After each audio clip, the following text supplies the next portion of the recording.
Medical, but that fit the description. I started, by the way, so you know. It's I on that, see. starting soon page. Wait, tweet it out. Let me play some Mr. Vincent Vanitas. Wow, wait. I think this will be a good episode. We got some good topics, I think. Do you agree? Yeah. Well, we gonna have good episode.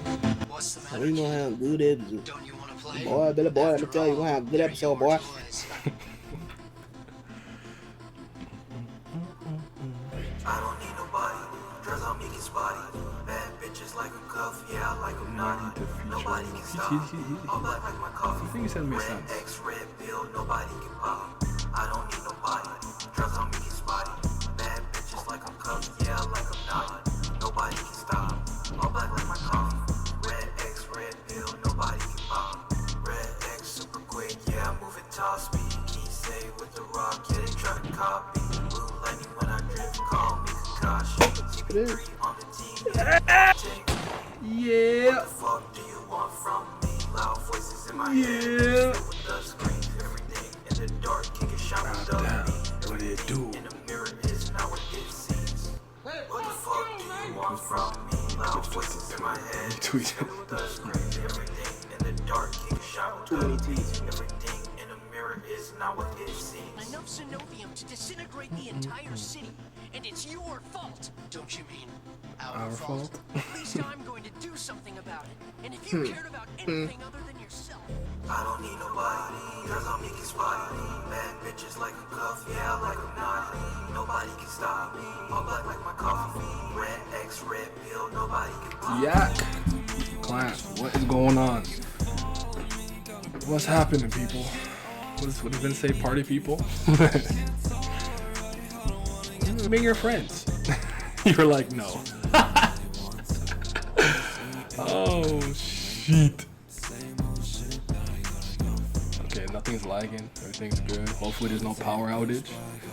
No EMP bomb this time. You know what I'm saying?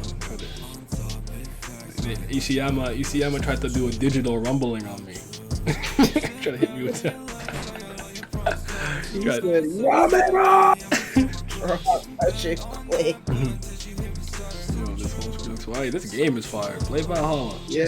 That's my maybe I should nigga, play. Donovan D something. I can't remember. I think it Lawson, right? He's actually a D. He's he little D dog. I don't need nobody. Girls on me get spotty. Bad bitches like a cuff, yeah, I like All right, them we can start. naughty. Nobody can stop.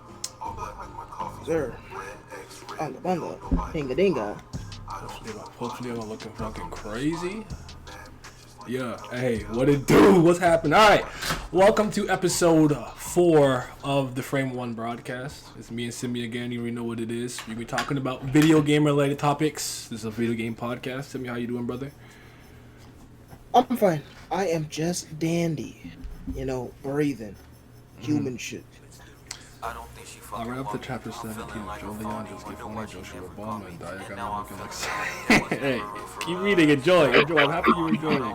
I love you done with Islam Kanye. That shit was all funny. You guys will get to it too, but alright. First thing I want to ask you real quick, just before we even get anything, like anything you're, I know you have obligations, so you might not be, but anything you're playing right. Oh, I didn't even turn off the music. I'm like, bro, why can I hear Vince in my ear? He said, is this a stand attack? Yo, honestly, sound-based stand attack, bro. Apu, is that you? Oh, shit. Scratch. Nah, yeah. What do you playing anything? Are you going to play anything immediately after obligations are done? You know, what do you want? I wish I was playing something, but it's, you already know the gimmick. Obligations out. I haven't played nothing since God knows when. May had turned into the new February, meaning it's a lot of games that I want that's coming out in May. Mhm. So hopefully I could get along to that. But I was chipping at Cyber Shadow earlier in the month. I remember I had stopped playing because I was stuck on a boss. Then I got past that boss, and I'm like, okay, cool, I could beat this game. There's like 11 stages in total or some shit like that. So Mhm. that's probably going to be the first thing I beat once I catch up to Jojolian. But other than that, no comment. I haven't really played anything like that. Like really, the latest thing that I truly dived into was obviously Metal Gear. Like, have I been gaming here and there? Yeah, but I'm just playing multiplayer shit that I've been playing for a long time. I did see that Streets of Rage had the Mr. X update. You know I'm Yeah, beyond sure. that. You know I'm on that. You know I'm on that ASAP. So I'm gonna be on my Streets of Rage 4 beat for a little bit, and then I'm just mostly waiting for stuff to come out. I'm not in like any rush or whatever. So I mean, Chris Tales, I mean, I'm supposed to get Nirvana, but whatever. Sukeban games, whatever. And well, not two. Titanfall 2 fun. I've never played it. I never played it. Titanfall, but yeah. All right, um, go ahead. speaking of Chris Chris Tales, Tales. sorry. Yeah. Crystar, whatever it's Um, called. didn't a new trailer drop? I remember seeing an article about it, like There was a the last week. recentish trailer, so I'm just here for the vibes. I appreciate you guys coming through. Either way, I truly do. Okay, so Activation was facing backlash after they basically abused their DMCA ability to actually silence journalists and reviewers on Call of Duty Warzone. How do you feel about that? Like, Oh yeah, these. Go ahead. that's a big no no. I remember there was like two other instances where developers are doing that. I forgot for what games they were though. Um, I totally forgot. But the same exact gimmick where they would freaking completely remove reviews off of Steam if it was too inflammatory. Hmm. But yeah, man, that's a very dark and dangerous path that y'all going on. That whole censorship gimmick, that's some real censorship shit. And that's not good. Yep. Just to say the least, that is not good at all. Y'all gotta knock it off. If people gonna flame you, then they gonna flame you. Just take it. Yeah.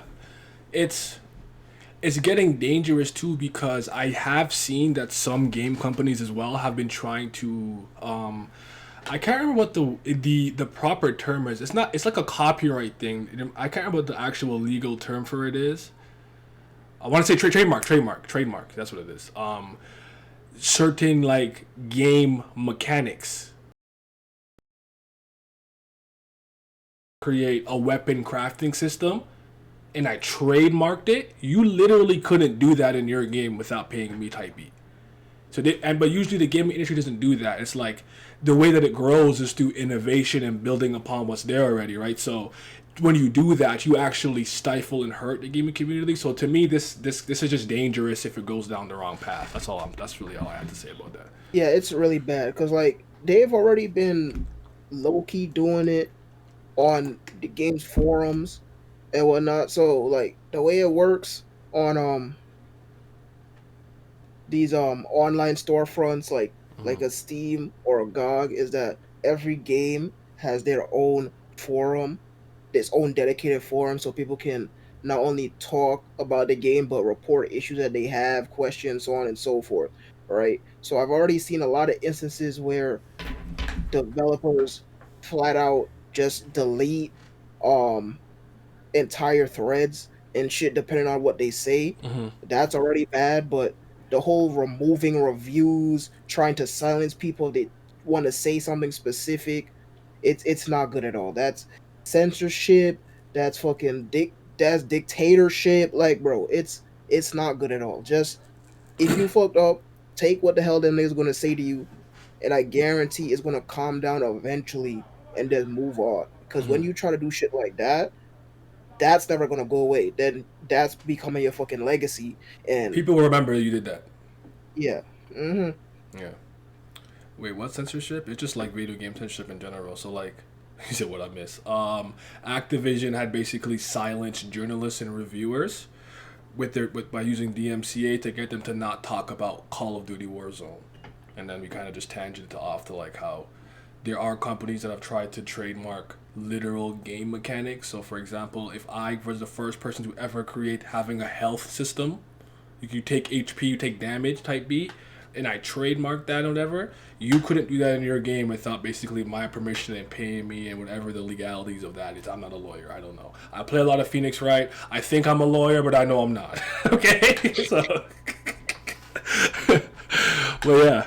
So that was that, but that's dangerous. Did you have anything else about that? I mean, No, Activision. keep going. Sorry. Go ahead. Activision is a pretty shitty company to begin with, so them doing it, nobody really cares. But the fact that someone is doing it, let alone a big name like this, we gotta nip this in the bud now. Because what happens when big companies or big parent companies that people do like or that people do care about more start doing that? Like a fucking Take-Two Interactive or a ZeniMax. Those two own Rockstar and fucking Bethesda. Okay. Right? So what if they start doing shit like that themselves? So we gotta. That's not something that we should just be lying down on. Like, Yeah. nah, don't do that. Stop doing that. It's not good. You gotta, and honestly, if you create a product that's not good, you might have to hug that. I'm not entirely sure if that. I don't know if Call of Duty Warzone is its own different subsection, because I remember hearing back in the day the Black Ops team and the Modern Warfare team, they weren't the same division, so they were like divided. Yeah, they're not. So I don't know if Warzone is something different. I have no idea. I don't play COD at all, but it's like, this is one of those franchises.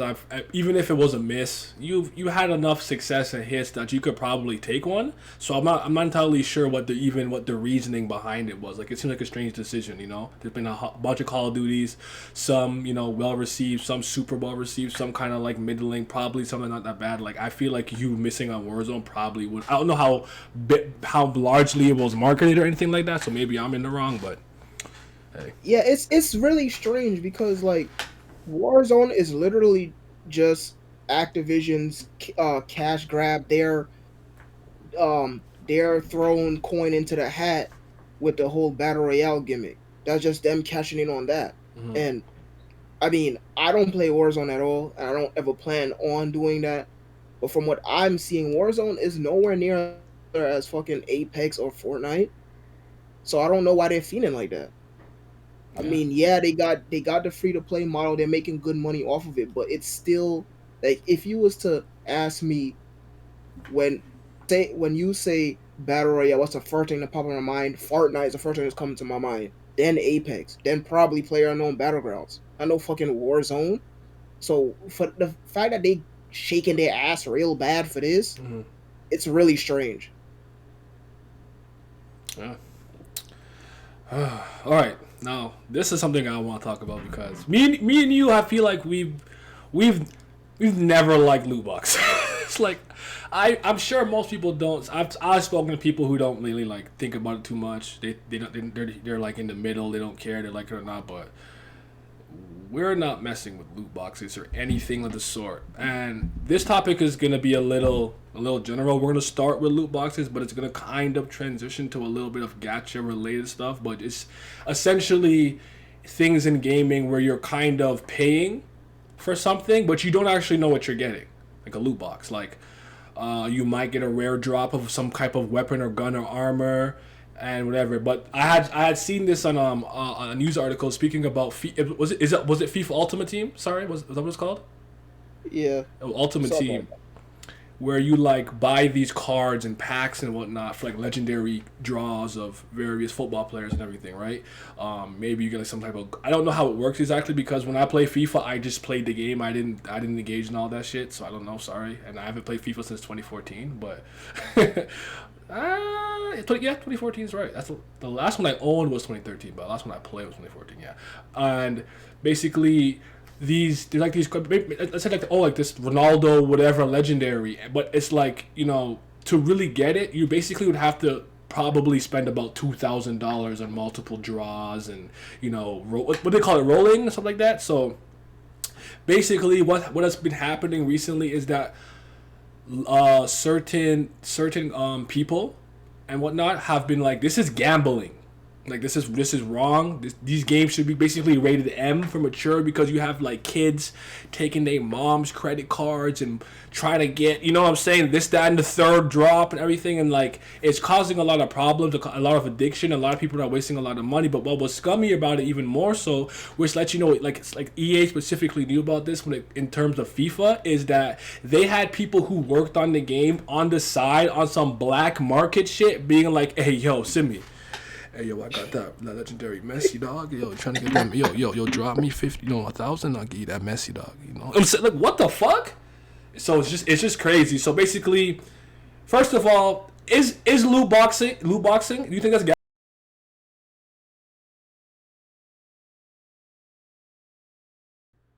Uh-oh. Where'd he go?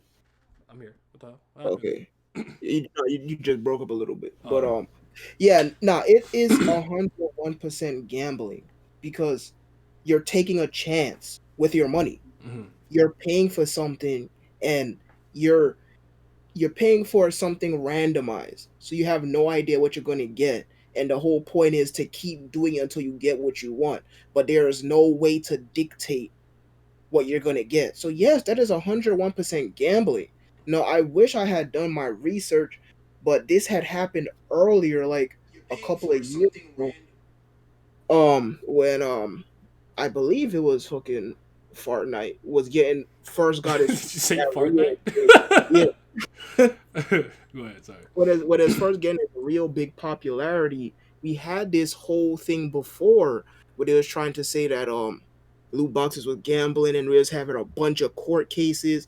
I believe it was really big in fucking Belgium, for example, but then that shit just fell off and it didn't go anywhere. Mm-hmm. That's what the whole quote, the whole EA quote was like, oh well, just like getting a It's a fun surprise type. surprise. Yeah, that's where that came from. And now to see it pop up again, I'm like, bro, can we just finally tell this shit is fucking gambling and get it the fuck out of here? Yeah. Because first of all, it don't got no business in premium games. That's number one. Mhm. If you have a freemium, if you have a freemium, what the fuck is the phrase I'm looking for? Game, for example, it's not what I'm looking for at all, but for lack of better terms, if you have a freemium game, then yeah, that's fine because you gotta make profit somehow. So if it's like you get like 25% of the game freed if you want the rest of the world, like how Doofus used to do, French MMR used to play, you gotta get a subscription or whatever the fuck, that's fine. But in premium games, you're paying money to get entry. No, that shit don't got no business in premium games. That's number one. And number two, this shit is dangerous because again, you have a whole myriad of people of all ages playing these shits. And if you have fucking loot boxes in them, some of them kids are gonna be wilding the fuck out. I mean, I never in my life thought to myself, let me go steal my mother's credit card so I could pay for something. That never crossed my mind. I never did no shit like that, but you would be surprised how common that is. Period. Yeah, it really is. All over the world, especially in America. So when you have this shit where, oh, look, you want this special cool thingy that everybody else has? Well, throw your hat in the fucking box and you'll randomly get it. If you don't get it, just roll again. Yeah, nah. That's very fucking dangerous. I'm not gonna go into the whole argument of if it's predatory or not, but it's dangerous to say the least. Yeah. And if they want to rule it out and say like this shit bad and any game that has it should be rated M or some shit like that, I am 101% for that. Yeah, that kind of ties into what I was gonna go next because they're trying to find some solutions, right? So I agree, it's gambling. It's gonna get a lot of shoot me, I lost it. Alright, come back. A lot of young people on addictive paths because of how quick it escalates. I know somebody like a little cousin that took his mom's credit card and did that stuff. It's literally based on chance. There's no way it's not the same as a slot machine, 100%. And like what you said, with the freemium model, a little bit different. But if it's something you've already had to pay to get and buy and own, I don't think that you should really have certain things like that in there. But I don't. It's crazy though. It's super crazy. Team Fortress 2, except the bots took over. I don't want to throw shade, but certain respected and well-known anime tubers were defending loot boxes and gacha, and I was like, I don't know, because you know what though, because there's. I don't know if I should say this. I mean, that has nothing to do with me. What the fuck? I know sometimes they like some YouTubers and like streamers and whatnot. What they will do with like something like a gacha game, whatever, is they would like make it a fun thing where people donate so they can roll and get loot boxes. So that's probably why they're a little bit incentivized, I should say, to defend it.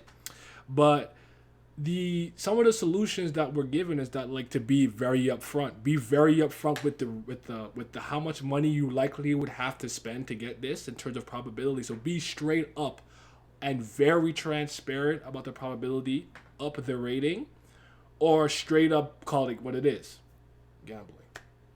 Because Brazil Justice right now is actually opening a process to legalize loot boxes entirely and ban them from video games in general. So don't know what's going to happen with that, how far it's going to go, but it's getting pretty interesting. Yeah, and it's like I agree with that, man. Some people say that's too extreme. I wouldn't at all, because like I understand, it's a business and more profit. I love money and shit, but again, very dangerous.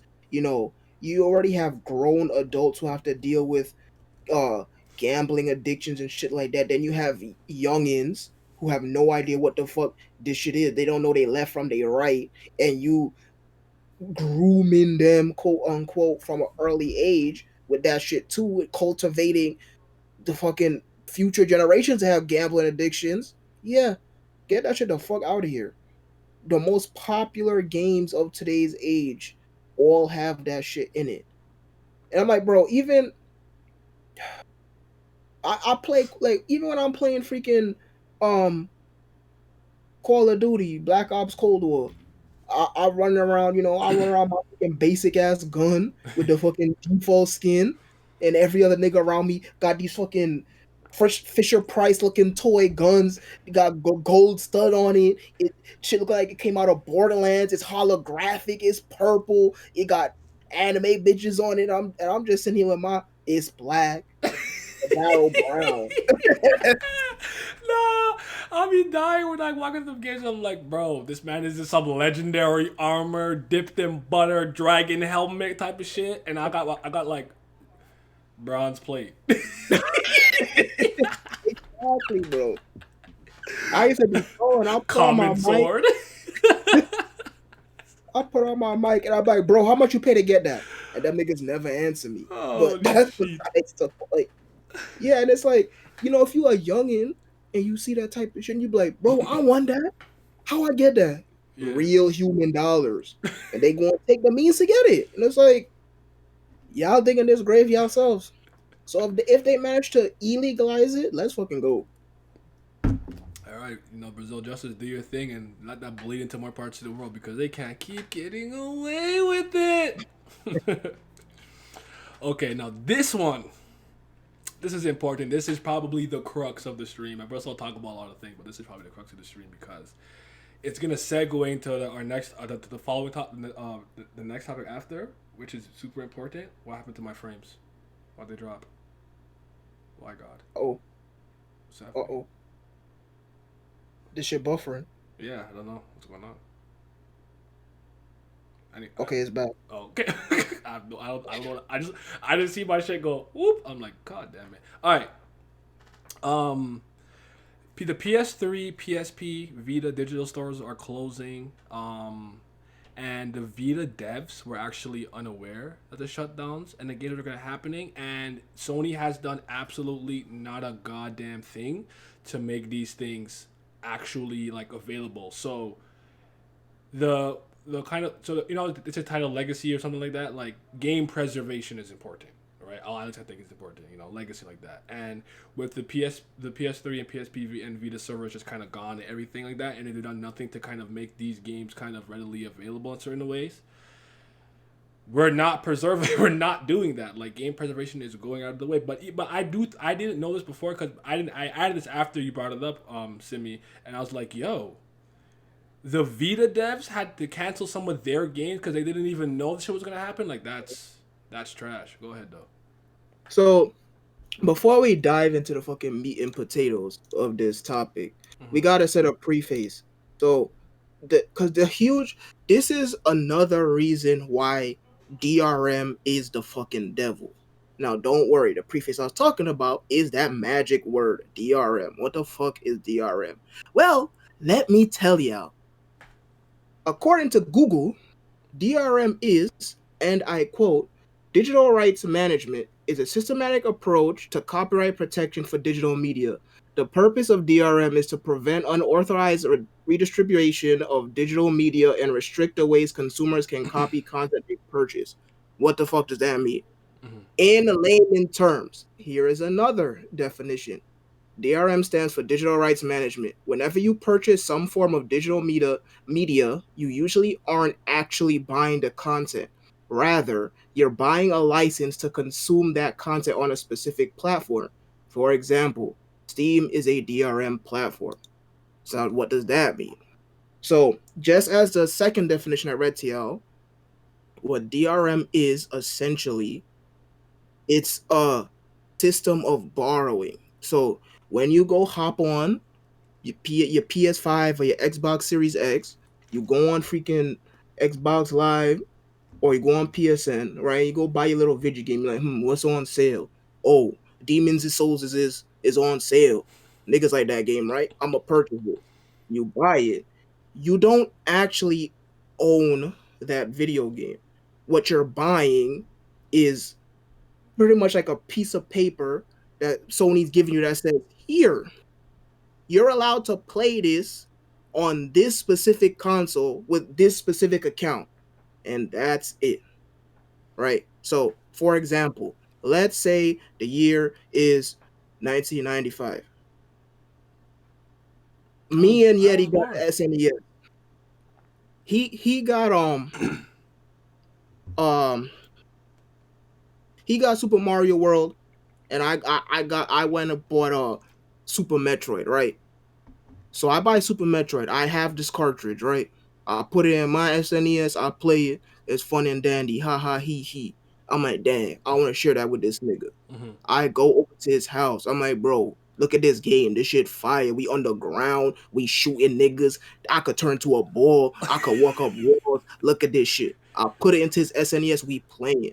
That cartridge is mine. I am allowed to do whatever the hell I want to do with it. I can play it on any SNES that's there, Mhm. and I can make fucking dumps of it. When with DRM, you're not allowed to do any of that. You're 101% restricted to whatever that platform you bought it on and that account. So essentially, you don't fucking own that shit at all. So if that DRM platform disappears, so does your games. And that is the big takeaway. Yes. So a This lot of shit is, people's digital libraries, they don't own it. I mean, once that service and online service that they're providing is gone, you kind of don't own any of those games. Almost the same way that like kind of online only games where they lose online support, you're gonna have to turn to emulation. It's not necessarily the game just dies straight up, but there's no kind of official way to get it. And some people like to get things through the official means and official way, but when you have terrible game preservation like this because of the RM, like he's saying, you kind of in a lot of ways never own anything. It's kind of fucked. yeah, exactly. Right. So I own like 600 or so games on Steam. If Valve was to ever go out of business and Steam gone, I'm losing all of those fucking games. And it's like it you really notice it on these recent gens and on PC, because it's like if I go buy a game on Steam, right? Steam 101% always has to be running in the background. Even if I have no internet, it has to run in an offline mode. So let's say I'm not even at my house. I'm gone, I'm across the country, I'm in a hotel, right? I've got my gaming laptop with me. If I want to freaking play a game, I gotta go download and install Steam, sign in, and then go in an offline mode just to play the game. So if I have no type of internet whatsoever, I can't play my shit. I don't own this game at all. I have to jump through loops and hoops just to be able to play my shit. And It's really fucking bad, and it's something that I absolutely disagree with in every sense of the word. It's something that's slowly but surely killing the business, no matter how much these fools want to pretend like they're not. But I'm getting sidetracked. That's the backdrop of this story. Back to the actual topic. So these services going kaput is very, very, very bad. Why? Because we are now losing access to how many fucking games? I don't remember the exact number, but it said something like over 12,000 digital only games are forever going to be lost once these three digital storefronts get out of here. And it's Yeah, like, bro, some of these will be unsalvageable, pretty much, because of the circumstances of the team. There's a bunch of variables that I don't know that I could like name all of them, but it's crazy. Sorry, go ahead. Cut you off. so it's like there are so many games that did not get a physical release, period. The only way that you was able to get the game is buying the digital version. And now all of those games are gone forever. The only way that they're not going to be gone is if people like you and me go buy them right fucking now and then make Aram dumps, and like shit, yeah, yeah, yeah, yeah. and make dumps of these games so that they can be preserved. Otherwise, they will literally be gone forever. This is That's how not good. some online communities live on through unofficial means. I'm going to use Mario Kart Wii because that's the best example that I can use because I really like that Mario Kart and I used to be online with it pretty often and everything. And obviously, it's the Wii, and at some point, it all lost that. So yeah, you can still technically.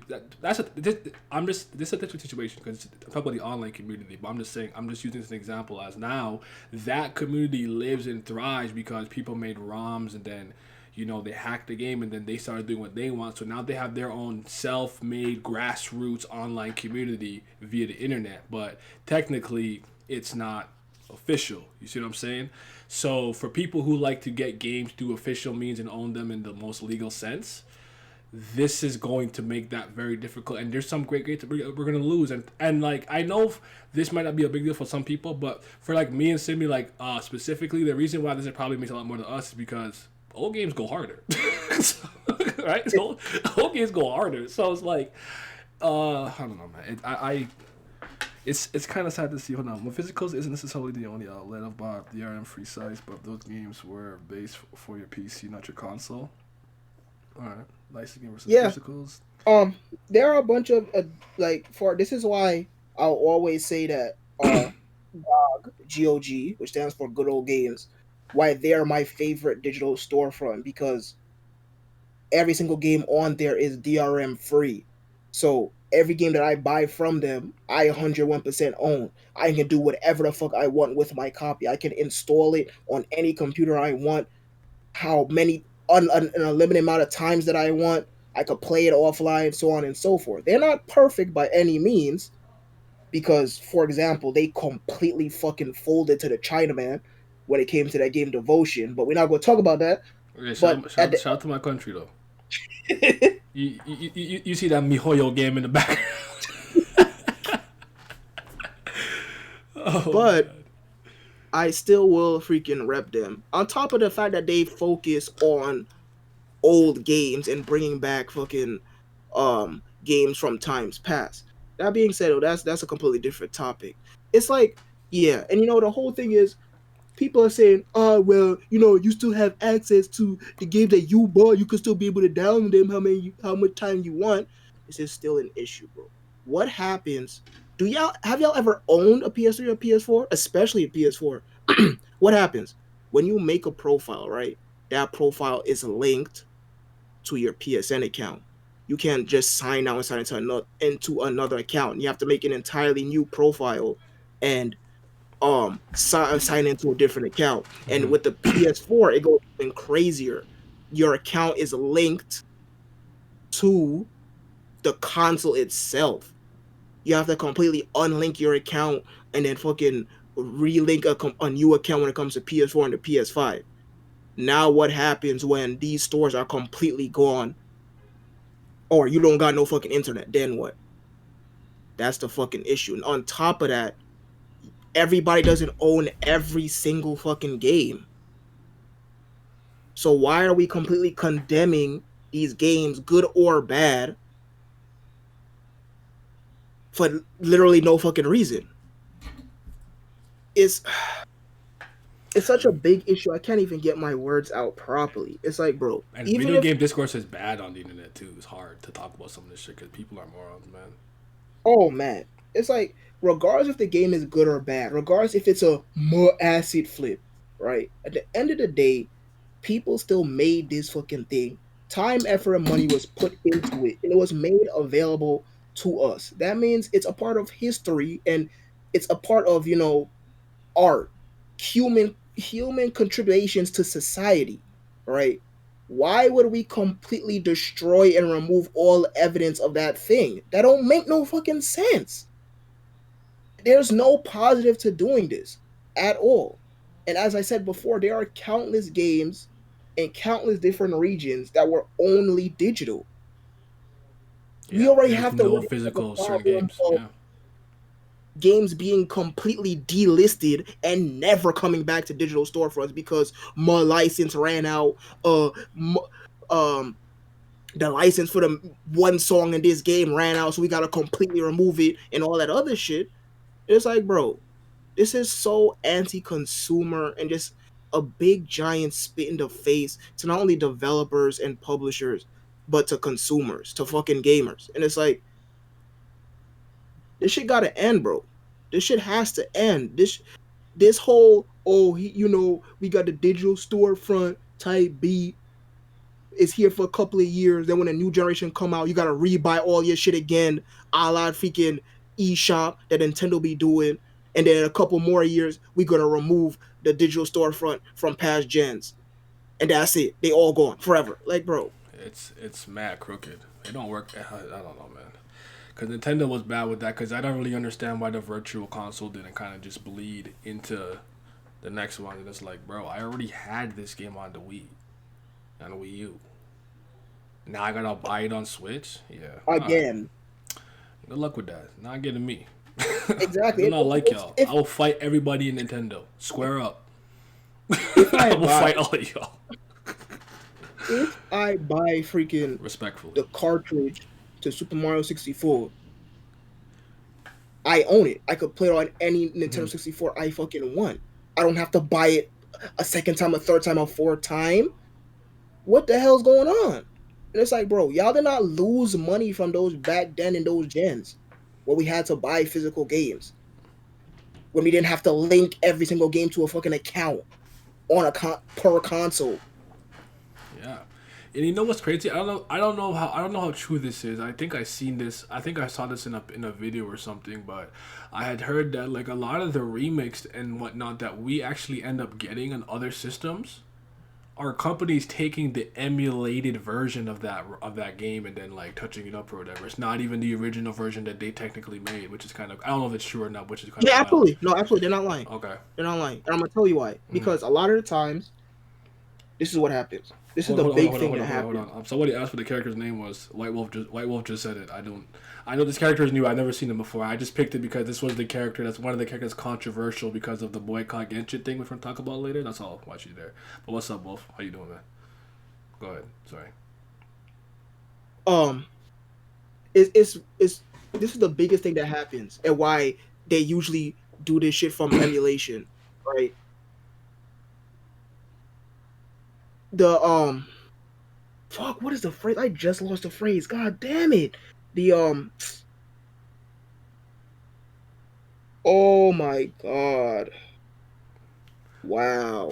Hold on. I completely lost it. I'm miserable. If it comes back, Let me see if let me know. Simi's saying everything I can't articulate. LOL, but he's right. Overall, I never understood removing old games on those different. All right, I remember. And the toxic discourse in gaming. There's older, bad, good. Yeah. All right, go ahead. Yeah, so this is what happens. The original company, or the developer or the publisher, they lost the source code to the game. That's okay. That's What the fuck is the source code? The source code is the specific language that the game was written in, right? So to edit the game, you need the source code. So if you completely lose the source code, what happens? You can't fucking edit the game. I mean, you can't make any tweaks to it, any It any is as it addition. is. Yeah. Yeah. So once if they completely lose the source code, that's it. They have no access to the game's assets, models, art, music, so on and so forth. So they have to go through emulation to do that shit. That's number one. And that's because these source codes are how many years and decades old. They're in a freaking building, God knows where, in a basement, God knows where, in a stuffy fucking box, and nobody, that's unlabeled, so on and so forth. Mm. And that's why we have these very shitty fucking remasters that have wonky physics, off timing, worse graphics, so on and so forth, because these developers or publishers fucking lost the source code. How So do you lose the wherever you source heard that from, code? it's 100% true. Sounds like some pre 2000 problem. You'd be surprised. You should be surprised. That's funny though. Homie lost the floppy disk, fam. Yeah, yo, what y'all know about the floppy disk? That's before y'all time. What y'all know about the floppy disk? Now, but honestly, legacy to me is important. So like, I don't like the idea of losing art. 'Cause like Timmy said, this is the kind of, in a lot of ways, this is human history. Let me dive my Metal Gear bag a little bit. You know what I'm saying? Talk about you know, the Lalulule low. But for real though, like, I don't know. It could be a bunch of games that I don't necessarily care about, but there's someone somewhere in the world that's gonna care about some games. So the fact that they can't get it anymore or lost it because of them doing this, and the thing about it too is, it was kind of abrupt. Like, I feel like this is something you have to really ease people into it. The Virgin League do, like, you have to give them a heads up, because the fact that the Vita devs were still making games and didn't know this, and they're like, we're shutting this down, is fucked up to me. Like, I'm in the middle of making some Vita game now. I understand 6 people own a Vita, and me and Simi are one of them, the 2 of them. But still, they were making something, and they're like, oh yeah, this is done, shut it down, cancel. What? I don't know. You know how much money, time, and resource went into developing for that console, and then the hoops that they had to jump through to get the okay to put it on PSN to begin with, just to literally tomorrow you get an email from some fucking dork from Sony talking about PSN gone. Mhm. Pack it up, PSN gone. Type shit. It's like, bro, it is so scummy, it's so shitty, it's so anti-consumer, and it's such a big shot in the foot of the industry. It's like, bro, if this shit crash again, like how it did in the 80s, Mhm. I'ma just look at y'all. I'm gonna do the meme where you look, and I'm gonna look away. That's what I'm gonna do. So, you know, it is what it is. But yeah, You did. That's true. what's up, Vince? Welcome, brother. Yes, I came here to listen to the gospel. All right, bet. But yeah, game preservation and legacy, super important. Old games go harder anyways. Fuck all this new shit. It's whack. It looked pretty though. But yeah, those are my conclusions. That's my conclusion. Thank you for listening to my presentation. Type B. Holy shit. Do you have any final words? Yeah, it's like, bro, game preservation is so important, man. Just because it's from the past doesn't mean that we should lose access to it. It's human history, it's art. People put time and effort, money, their hopes and dreams into this sort of thing. We should not completely disrespect that. And it's as simple as, regardless if the game is good or not, regardless if it's some shit that I don't give a fuck about, that I would never play in all of my days, in all 3 of my reincarnations. It don't matter. You only got 3? They gave me they gave me 4. They gave me Hey. they gave me 4 at the at the entrance. Yo, what you pre-order to get the extra one? Yo, it was a day one pre-order. You know, if you didn't do it before the game came out, you didn't get that DLC Extra Life. But it's serious. But in all seriousness, it's like, bro, we should preserve these things, and it's just that simple. There's no reason not to preserve them. So why are we doing it?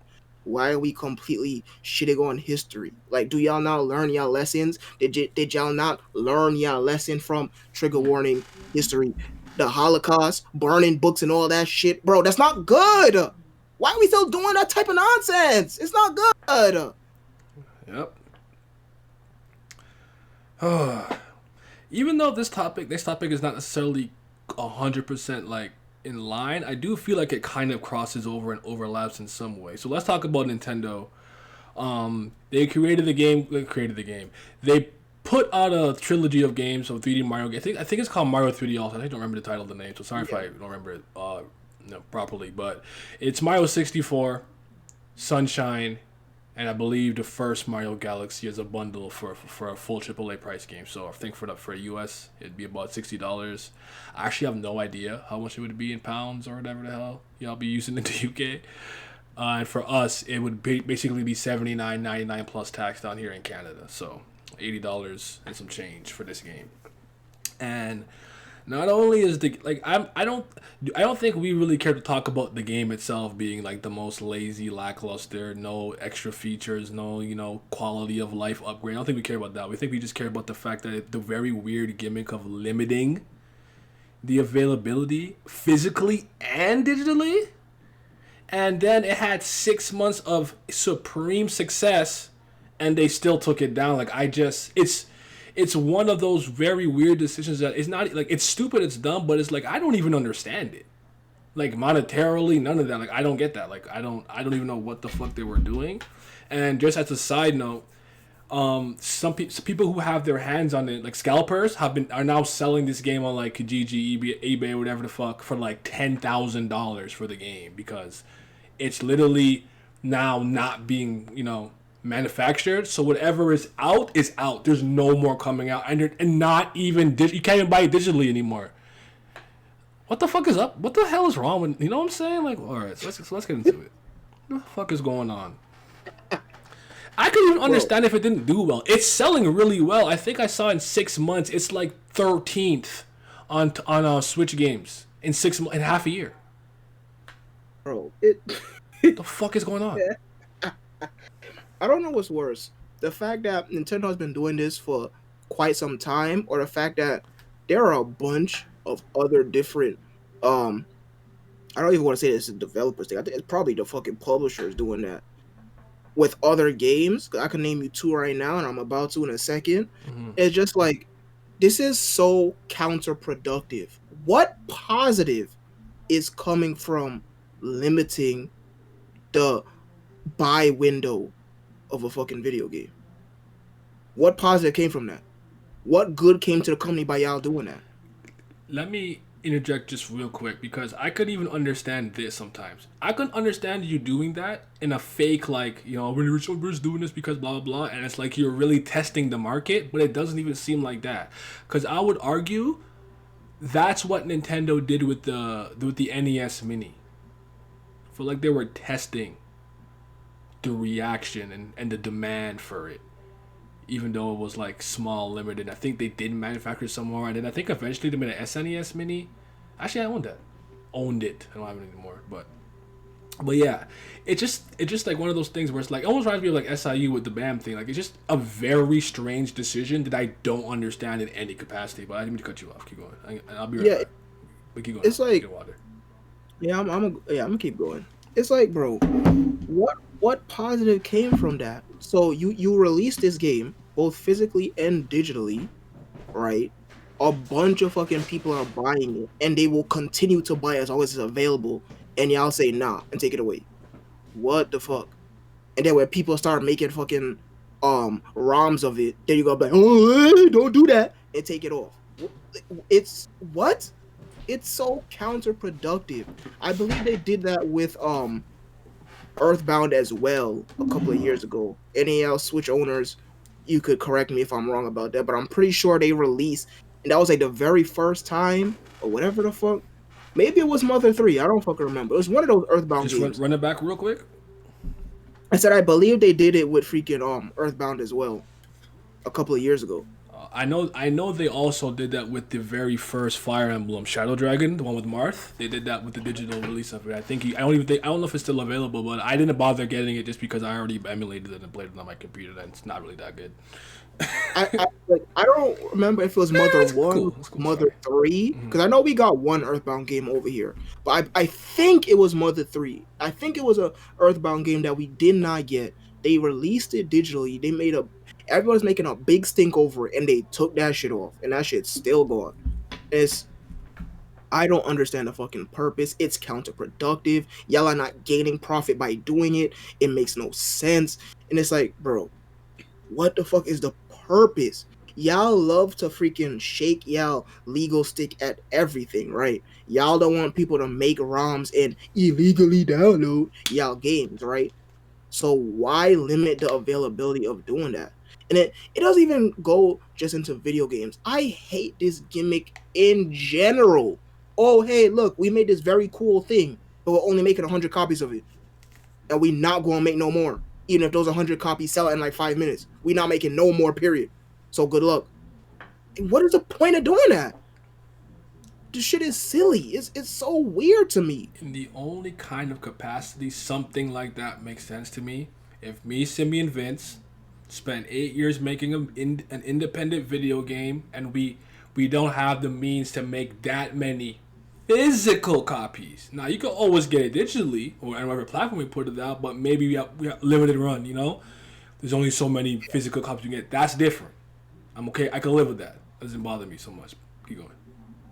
And limited runs gimmick, it's still very irritating, but what they're doing is they're giving games from the past and games that would have never had any shot in the daylight to get a physical release. Not only a physical release, but a collector's edition on top of that. So they're handling a lot with that business and whatnot. But you have Nintendo, bro. This is 3 Mario games. It's Mario. It ain't no one-man indie team. It's the fucking plumber. What are we doing? And it's like it's not just them. Gravity Rush 2 did the same fucking thing. And it's even worse in that case because nobody knew this was a limited release. I had no idea. I 101% planned on buying that game physical. I blink 5 months later and the shit is discontinued. And now it's hundreds of dollars. And now I'm never fucking buying it. That's crazy because I don't even think I knew that because I owned the game physically. And then I brought it back to EB when I was done with it. But that's crazy. I have the first one. I have the first one on my I have the first one for Vita and my PS4 though. But yeah. Yeah, Gravity Rush 2 is one of them. I had no idea that was a limited release. And then another one, for all you fake Kaiju fans out there, yeah, Godzilla beat 'em up game that came out on PS4 a couple of years back, that too was a limited release. Now that shit gone, and now it's going for hundreds of fucking dollars online. And it's like, bro, in these, at least with freaking Nintendo, you know that this shit is limited and it's getting taken off. So if you really want it, you're gonna go fucking buy it. But with those other 2 examples I just listed, you don't have a fucking clue, bro. And if you miss out, that's fucking it. And God forbid, that shit get removed from the digital storefront too because of more licensing issues. Like every single fucking Transformer game made by Activision. And that should just completely get delisted. Not even delisted, completely taken off of the storefront in its entirety. It's awful, man. It's something that I don't get at all. It's something I don't support at all either. And I really want to see this end, but I don't see it ending at all. It's just really mind-boggling on Nintendo's part because y'all have no issues, and we know y'all don't. This is fucking Mario. That is your single biggest fucking IP. It is one of the biggest IPs of all time. Each one of those games sold millions of fucking copies. What the fuck are y'all doing? It's literally the 8th best-selling Switch game, and now no one can buy it. I just don't understand what's going on, bro. And the annoying part about all this now is for what's left now, anyone who gets their hand on it, they're gonna be scalpers. So let's say by some sense you maybe didn't know and now you know and you want to get the games. Well, let's go on Kijiji or something, and I'm selling that shit for fucking $506. You buying that? I'm so fucking tired of this company. I just want to. Yeah, it's like, it's just so silly. It's like, bro, what money was y'all losing from producing this game? I don't understand that. I just, what the fuck is going on? Like, I literally was sitting there reading this, and I'm like, so wait, this is the 8th best, whatever, 13th best selling Switch game in like 6 months, whatever. This he did this, okay, and then now it's just gone. It's like, I thought the gimmick was gonna be like, oh, actually, it's selling well. Since you guys have been so, so responsive, we've decided to keep. I totally thought they were gonna do that. That's why when I first saw it, I just kind of giggled. I'm like, they're gonna do the thing. People are gonna get panicked. They're gonna panic buy. Then it's gonna do really well. And they're gonna be like, you know what? Since the reception of it has been so good, we're gonna extend it for 4 more months. Then it's gonna do really well again. Then they're gonna, that's exactly what I thought. And they were like, no, thanks. Okay, it's gone. I think that might even be the worst thing of it. That they're just flat out telling you like it's a normal, okay occurrence. Act quick because it won't last forever. Type like, bro, why? Why is it not forever? Hello? Like these are old games. You didn't just make this or something. Like what the fuck is going on? You don't have the fucking source code. Oh Lord, I don't know. Shoot, we know y'all got that. That game whack anyways. Mario 64 cool though. That's why he's. Hey. That's hey. Mind blown. Mind blown. Mind blown. Oh, you do the handstand? Why y'all in there? The fun out here. That shit is unrivaled, dog. Oh my goodness. But yeah, this is, I don't know. They're different, man. I don't know. I understand them. I'm gonna switch the order of the next two just because I want to get this out the way because it's not. I don't think it's as interesting as the ones we have left. But okay. Hashtag boycott Genshin Impact. Boycott. Revolt against them. China will not oppress us. They will not get away with this. So I saw that this was trending for a while, whatever, like boycott Genshin Impact. Didn't really know why. Honestly, didn't really care. This is not a game that I care about like that. But I dug into it a little bit, and I ended up deciding to talk about it because I actually thought it was funny. Like it's funny. Just so you know, so the character on the screen. Damn it! What Wolf? Are you still here? What's her name again? I remember the name. Hold on. Jinyan or something like that. Yeah, I remember her name. YN. So, originally, a lot of people didn't even know why it was trending. They didn't even get it. So, from my very, very, very lazy research, I found 4 reasons. Lack of 2-factor authentication. So basically, accounts are getting hacked really easily. Blah blah blah. There's no 2-step. Blah blah blah. This and the other. But you have to acknowledge your account's being taken by somebody, and MiHoYo can't just let this happen. Reason number 1. Reason number 2. There are these enemies in Genshin Impact, like the monsters you defeat, like a kind of a common one, and they're called, I think they're Hurley Churls, and they're kind of like dark skin, more First Nation tribal looking ish. I don't really know what the right way to phrase that, but there's a possible link between them and indigenous people because there's been a clip that went around by I think Twitter user Milo. He had found it, and basically the actions and dances and some of the things that they were wearing were based off like a little video they were watching of like actual indigenous people like doing a dance. So basically internet's like, that's mad racist, right? So that's 2. 3, negative descriptions for people of color. So Xinyan and Kaeya are 2 characters in Genshin Impact. Cryo and Pyro user. Use my terminologies correctly as a Genshin Impact veteran and OG. You know what I'm saying? They're darker skinned characters, and a lot of the descriptions for like the way people might talk about them, or like if you just kind of get like one of those little like bios. In the bio you read like born here, born yada yada, they're constantly kind of referred to as like scary, fierce, different, exotic, right? And it's only happened for the characters who actually have dark skin, like those two. So, more racism.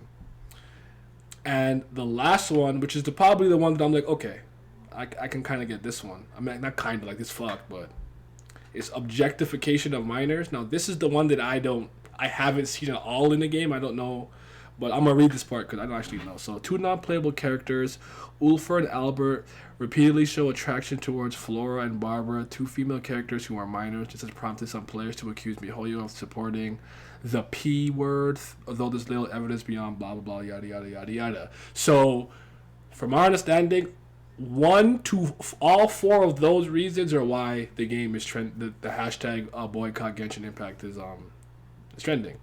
Thoughts on me? So those middle two reasons, yeah, absolutely. And there's not even a counter argument, because not only is China very intolerant about a lot of those fucking things, but we have seen clear as day evidence of fucking racism, xenophobia, so on and so forth, right? So that actually doesn't surprise me, like, at all. On top of, the whole lack of education and, shit like that, and all that other good bullshit, and the fucking, the direct control of media over there, and, this, that, and the third, dictatorship, blah, blah, blah, blah, blah, blah. So, yeah, I could understand that. The first one is actually pretty fucking funny. Not because it's like a bad thing. No, that is 101% a very big thing that y'all should be fighting for. But just a simple fact that MiHoYo is like, fuck y'all. Figure it out. That's so fucking funny. It's like, bro, that's the bare minimum. And they ain't do that shit. And they like, yeah, nah. That's funny. And then the last one, the very last one, no comment. I would have to see every single character that is mentioned, how they act, how I they don't have look. the proper context to get into that one like that. But I'm actually taking that with a very grain of salt, because you got these freaking, as y'all know, Genshin is a very popular fucking game, and because it's a very popular game, it has a lot of R18 fan art drawn of it, right? And because of that, we have spawned a completely new term. Niggas talking about the characters are quote unquote minor coded. I don't know what the fuck that means, so don't even try to ask me. But we already have that, right? So anything that has to do with more minors and more P word, yeah, I'm just gonna take that with a very small grain of salt, because they already be fiending and tweaking off of fucking fan art and shit like that. So I also don't trust the internet to properly judge and gauge things that should be quote unquote boycott, cancel, whatever the case is. We had a bit of a cancel culture type conversation not too long ago, so I'm not going to go into all that right now. But it's just like, I don't trust you guys to have the actual maturity and sense to really gauge this properly and be like, this should thing, right? Because I saw a bunch of tweets for some people who are First Nations and whatnot, and they're like, we want like actual like proper help from the government and shit. Who gives a fuck about this video game shit, you know? You know the meme you always see. Have you ever seen the meme from Kingdom Hearts 3 where something racist, something offensive is happening, and the people that are it's involved, they're just like whatever, and it's like it's fucking Woody going, I got this, and it's like 14-year-old white girls on the internet. It's like, that's what it's look like to me. Like, it's just like, I don't know, because it's like, yeah, it's weird that only the dark skin characters, when I'm reading them, like, yeah, exotic, fierce, scary, yada yada. Well, I don't know what to do with that. I'm not. It's whatever, man. I don't know. But it's again, like Emilio said earlier, like he said, like he's not surprised to look what country it is. You know what I'm saying? Like this game is like scumbaggy in its conception, in terms of the model and what they've kind of emulated from every other game, Breath of the Wild and stuff. Like this game is kind of scummy from the get go. So it's just like, I don't know what to do with that. Yeah, it's like one of those things where you should be putting your effort into something else entirely, right? Yeah. It's like, don't get me wrong, That's very fucking scummy. The whole dark skin equal bad. If there's an evil version of a character, he dark, she dark. That type of beat. Dark skin characters, they fucking savage. They live in the forest. They barefoot. They climb tree. They ride zebra type beat, right? Mhm. So that's that is, I would say, a problem, but at the end of the day, this shit is fucking fiction. Fictional characters do not have rights. This is fucking entertainment. Why don't you actually put that effort to help your fucking neighbor, to help a real human being, type shit, right? These people be going so Hard for hard. Pepe Le Pew type shit. Like, yo, that's I get it, I hear you, but like, that's not. Let's It's a put, drawing. let's put our energy somewhere, more important. You feel me? Yeah, exactly. It's a literal drawing. Go help real fucking human beings. Like, yes, this is an issue. Bring bring attention to it, but you should be putting that much effort and more into fucking real people that are going through real struggle, that are being really oppressed, that are being really killed, so on and so forth, right? So I absolutely hear that. The whole Genshin Impact, man, I've been in that game out the paint. I've been. This shit just been a freaking copy of literally everything else that's popular, and they said this shit free and niggas playing it. That's crazy. But hey, Chinaman go Chinaman. That's not very surprising to me at all. It's just it's pretty funny. People are already hijacking the hashtag by putting a bunch of meme shit in there. Yeah, and I've seen some people be like I know that some defenses that I've seen, especially with the Hurley trolls, are that they're actually like supposed to be like pretty intelligent or something, but they're being controlled by the Abyss mages or the Abyss Order or whatever the fuck, and it's like, yeah, I don't know what to do with that. But anyways, let's talk about let's talk about something dope. So, E3 is actually gonna be back this year.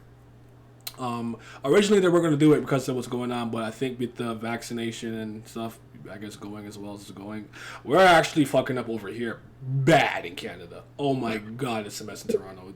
The cases are going crazy, but that's not here nor there. But E3's back this year, and basically we're going to talk about our opinions on in-person conventions and versus the digital ones due to the pandemic that we're in.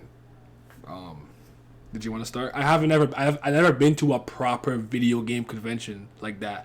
I've been to conventions that have video game sections and whatnot, but usually the conventions that I went to, like here were like Anime North, Anime, Fan Expo. Fan Expo was like a general convention, so there's horror, games, anime, comics, whatever the case may be, and then Toronto Comic Con, so Marvel, DC, Image, Valiant, Aftershock, Dark Horse Comics, whatever the fuck. So Yeah. go ahead.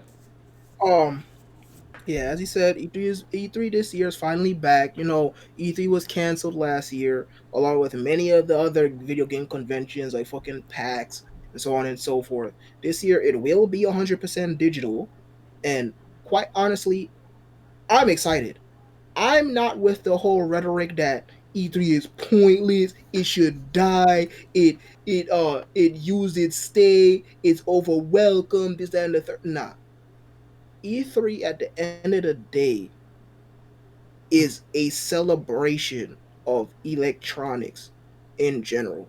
I don't believe, just from that premise alone, I do not believe we should completely get rid of E3 or that it's purposeless. It is a giant celebration of both developers, inventors, and fans to come together and support what we all have done and the future along the horizon. Right? So I'm excited. I can't wait. I want to see some freaking presentations. I want to see some game trailers. I want to see all that shit. I'm excited. It's going to be a good time. The funny thing is, though, them bitch ass nibbers, Sony, they ain't there. I'm like, bro, what y'all doing? They said, "Yo, we do it. We're taking our ball. I'm leaving." All right, man. Bro, y'all little state of play ain't nothing. Who are y'all think y'all are? I am. Come on. So, yeah. I mean, I don't know what they doing, but everybody else, we here. This shit gonna be fun. I can't wait. I feel like everybody gonna put their best foot forward, seeing that we missed last year and shit. Life is looking up somewhat in the West. So I'm excited. I don't it still won't be as big as it could be because we still are facing these limitations. But at the end of the day, I am very excited. Now, on the whole convention thing, I haven't been to a video game convention either, unfortunately. Some similar gimmick with Yeti, I've only really been to anime conventions, Otakon and Katsucon. But I've always wanted to go to one. I've always dreamed of going to one.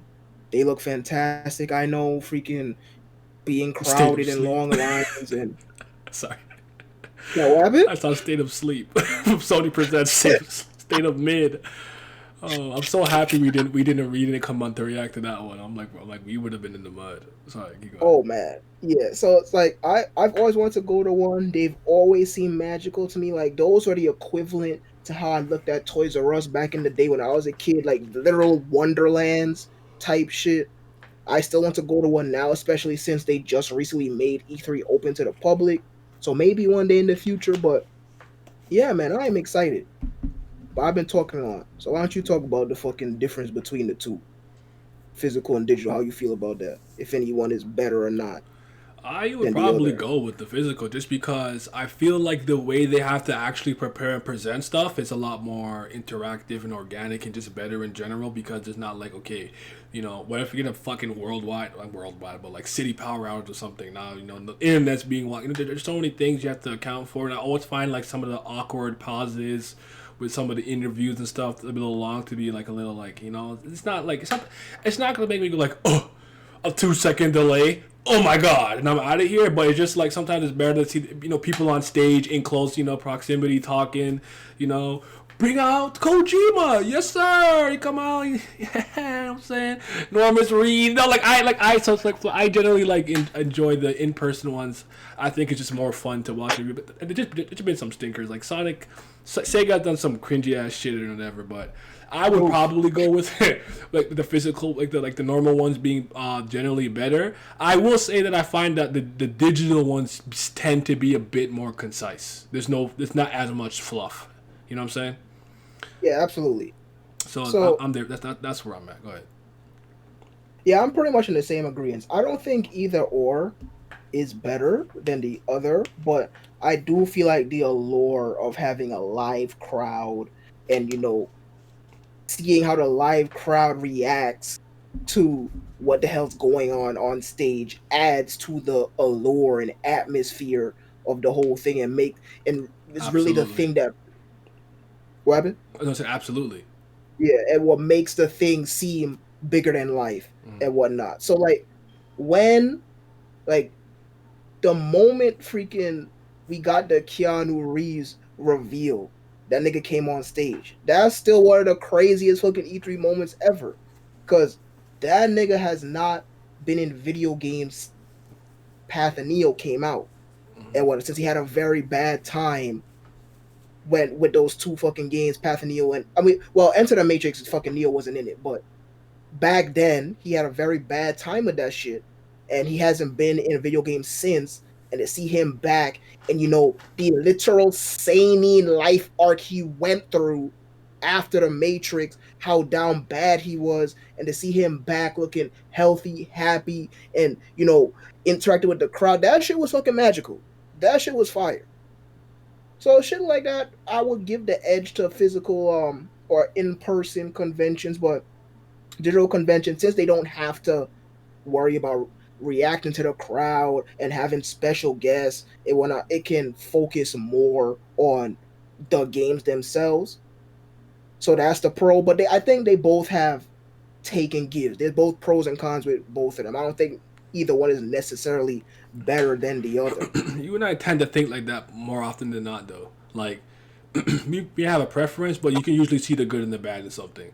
So it's not necessarily like this is better, this is worse, but there's just different things. Like Byron said, the reactive feedback really adds to the experience. You really can't kind of replace a live crowd, and I've really gotten to know that by watching trying to watch soccer and basketball games, even on TV or whatever, but no crowds or limited people, it just don't hit the same. You score a big basket, and I hear squeak, squeak, squeak, squeak, squeak, squeak.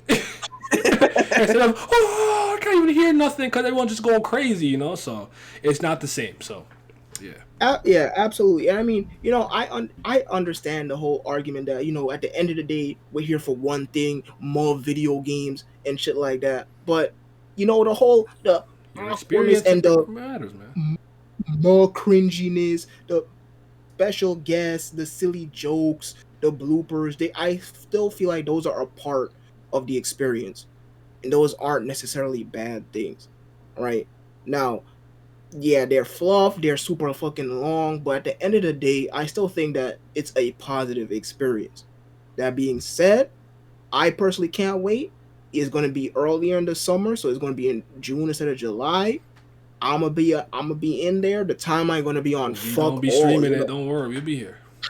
the time I'm gonna be on fuck all. They're gonna be anti-hyping everything. Those bozos, but Mhm. I'm excited. This shit finna be raw. Sony some bitch ass niggas. The only people who I agree with not showing their face at E3, and it's very surprising, is fucking Nintendo. Because the reason why they did that to begin with makes sense. They revealed the Wii, and both Sony and Microsoft said, "Hey, yo, what's that?" Mm. Mm. And then here came the fucking PS Move and Connect. So I 101% feel that. They're like, bro, if we reveal our shit, these two dweebs are gonna literally steal our entire flow word for word, bar for bar.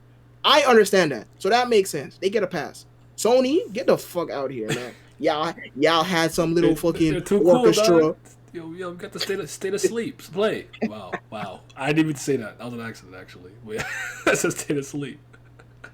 Y'all had y'all little fucking orchestra play y'all little music and have Kratos shake his ass on a big screen one time, and now y'all think y'all too good for either. Get the fuck out of my face. Oh man, I'm happy to see it. We're gonna have fun watching it, hopefully, and it'll be good. Now, a lot of people who make games and whatnot, they don't necessarily they have a vision and something they really want to do and they're passionate about it, but they don't necessarily always have the means, the funding to do it themselves, right? So you have Patreons and GoFundMe's. What's the one that the obvious one I'm forgetting? It's one obvious one I'm forgetting. Kickstarter and things like that to crowdfund games. So basically, we were talking about what we think about crowdfunding in a nutshell in general. I think I moved this too far to the thing to the left. Crowdfunding in general. You want to start? Yeah, it's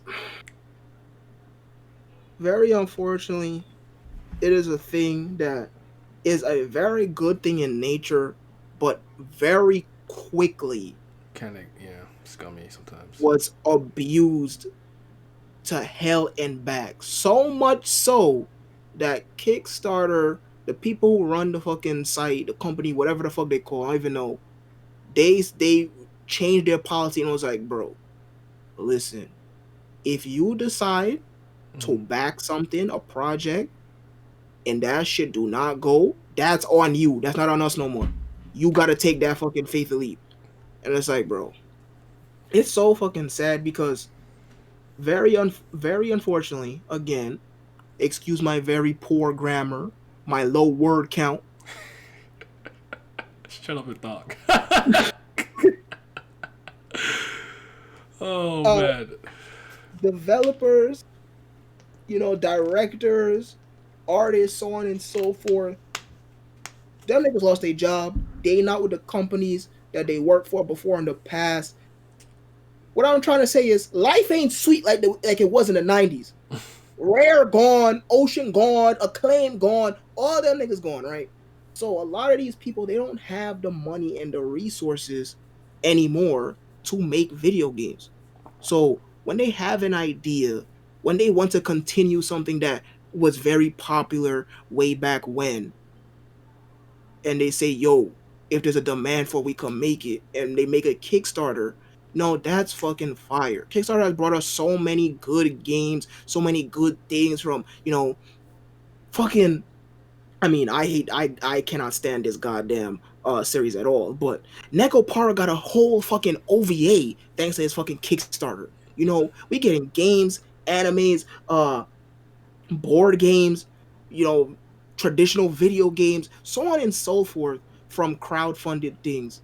And that's fantastic. It opened a new door for people to express themselves. And by that I mean they don't have to worry about getting publishers, getting editors, so on and so forth, kicking out money just for them to be able to show the world what they can do. Mm-hmm. Now they can 101% do it they goddamn selves with no restrictions.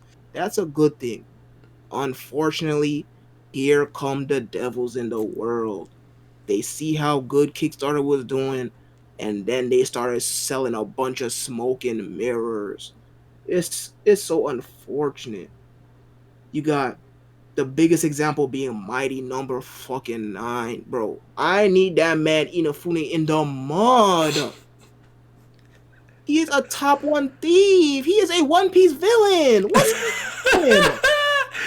Yo, hey, shout out Mighty, man. Shout out to Mighty. It's not that bad. Bro, Oh, he finessed them bad. this man. That game started looking worse and worse closer to release.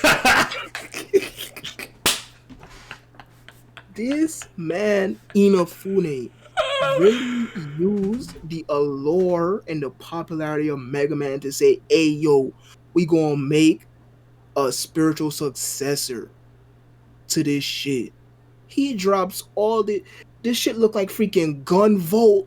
You know that game? Shit looking crazy, art looking crazy. They're like, bro, this game finna be insane. Millions of dollars. Millions of fucking dollars. This nigga dropped some fucking 3D ugly as fuck game that brick your Wii U. Mm-hmm. And then he vanished. Oh my god. This man wanted poster. We need him gone. Call up Garp right now. We need him gone. I think we're totally in sync on this. Like you see something, you see a story like this is such a good, useful tool for the people who are going to use it honorably, right? Oh, this is gonna kill me. Can you just tell me the nigga who made Castlevania again? Sorry, I just can't. I don't want to rack my brain. I don't know that nigga name. Oh shit! Hold on, guys. So give me a second. I check it because like the Bloodstain thing, right? Because he wanted to make like a spiritual successor to it. Yeah, I know exactly what you're talking about. Hold on. What is that nigga name? Just give me a sec. I'll find it. Igarashi, Koji Igarashi, right? And whatnot, Yeah, right? yeah. And it's like, maybe if like something like your IP got taken from you because of things out of your control, you're Kojima, yeah, you're that nigga, but you still work for Konami, things like that. So you kind of go off do your own thing, and usually what they will do is they'll present you with a concept, like, hey, this is Indivisible, Lab Zero Games, right? This is what we want to do. Some character designs we had in mind, and then they'll give you like the milestones. If you reach this, we should have enough money to add this DLC expansion. If you back the game, you get different rewards because technically you're kind of paying them to make the game type beat. Like you're almost paying them, like, right? So I think there's been so many wonderful stories of animators being shafted and people who make games not being treated properly by their companies, would never coming together and then do something and making something legitimately fantastic. But like Simi said, this is one of those things that's easily abusable. Like someone could just easily come and abuse it. I could just be like, hey, yo, see this picture right here? Yo, I got a sick idea, blah, blah, blah. I get funded and I take the money and I cut. And it's happened enough times that I've seen that I could understand anybody being hesitant to crowdfund at all. I have personally never done it myself. Like, I've been like one of the first people to like pre-order when it's been made and done, but I actually haven't personally crowdfunded something because of that very reason. Even before it happened, I was kind of skeptical, but I'm a Debbie Downer, so I'm a negative ass nigga, so you know what I'm saying. Yeah, I have experienced crowdfunding games. I helped both Muv-Luv and DS Irie reach their goal. So we officially got a English version of those two visual novels and whatnot, for example. So I've crowdfunded games before, And yeah, it really is a gamble because of the negative rep it so quickly got. And it's just a very unfortunate thing because this is yet another example of ruin it for the entire class type beat. It's just so sad because, as I said, it opened a new door. So now so many people, there are a lot of talented people out there. That's why you see all of these indie games that's coming out, and you be like, who's a developer? But you don't know that it's in this most literal sense developer because it's one person making the game, and every other freaking indie game is like that. So things like Kickstarter and crowdfund and Patreon and all that other bullshit is such a good tool for people like that, but then you have big wigs and just flat out scummy people abusing this, and it's like, bro, why we never allow good things? I don't But I know. guess it just thus is life. At the end of the day, if you really want something, you're gonna have to take that leap of faith. Regardless, you have to weigh both the good and the bad and decide if you want to take that leap of faith. But it's just we live in an era where if you fuck up once, you are in grave danger of never being fucked with again. Type beat. And some things, some people cannot afford that risk at all. So it's unfortunate, but I will always try to, keep my eye out and try to dig deeper, see what's and decipher between the bullshit and Like the actual gold mine. we are two individuals that actually research shit. We don't just do stuff on a whim type be like that, whatever. Not that we can't get it something on a whim, but we generally be like, I need more information. I want to make an informed decision. So Exactly. And help out those legitimate projects. Because even with the whole VN thing, like one of my mutuals made a joke, like, bro, how do you get a physical VN in English? Go support a freaking a crowdfunding project and wait 5 years after it reaches goal to maybe get your copy of a physical version. It's like, bro, even though both Muv-Luv and DSIRE reached their goals, and I mean their initial stretch goal, and even beyond that, do you know how long it took me to get my physical copy for those two games? Oh man, months, boy. Over a year, boy, for both of those games. Yeah, I mean the digital version perfectly fine, but I put my money in to get the big boy shit, and it's like even though both of those they was able to get out all of their rewards, a lot of people they just flat out don't. Period, and that's where all the backlash comes from. I've heard and seen a lot of that. Like someone's tweeting an account, it's like, hey, I was a crowdfunder. I didn't get the code to get X Y Z. So yeah, it's messy. It is. I do think though, conceptually, it's really cool. It's a cool thing to have. Like for me to be like, yo, I really truly have something cool to make, animate for you guys to play, but I need the money to make it. You know what I'm saying? I think it's cool, but again, it's literally the analogy that I used to always use when I was younger with the baseball bat. Like baseball bat is a item is a something you use to hit the baseball. It's sports. It's a sporting item. That's what it is. That's its initial and first intent. Sporting item. But if I take this and bash somebody in the motherfucking head with it, it's a weapon. That's not what it was made to be used for, but someone could take something great and be malicious and turn into something that it wasn't supposed to be, and that's literally what happened with crowdfunding. Yeah, and it's very unfortunate. I mean, I just recently crowdfunded a game myself. It's called Die by the Blade. It's one of those. It's a game that is heavily inspired by an old PS1 fighting game. You might have heard of it. It's called Bushido Blade. Yeah. Yeah, that game where the first person fighter where one hit deaths Yeah. and things like that. Yeah, I played it. yeah, that game is The fucking one that I fire. didn't play was Samurai Shodown. I never really played that growing up.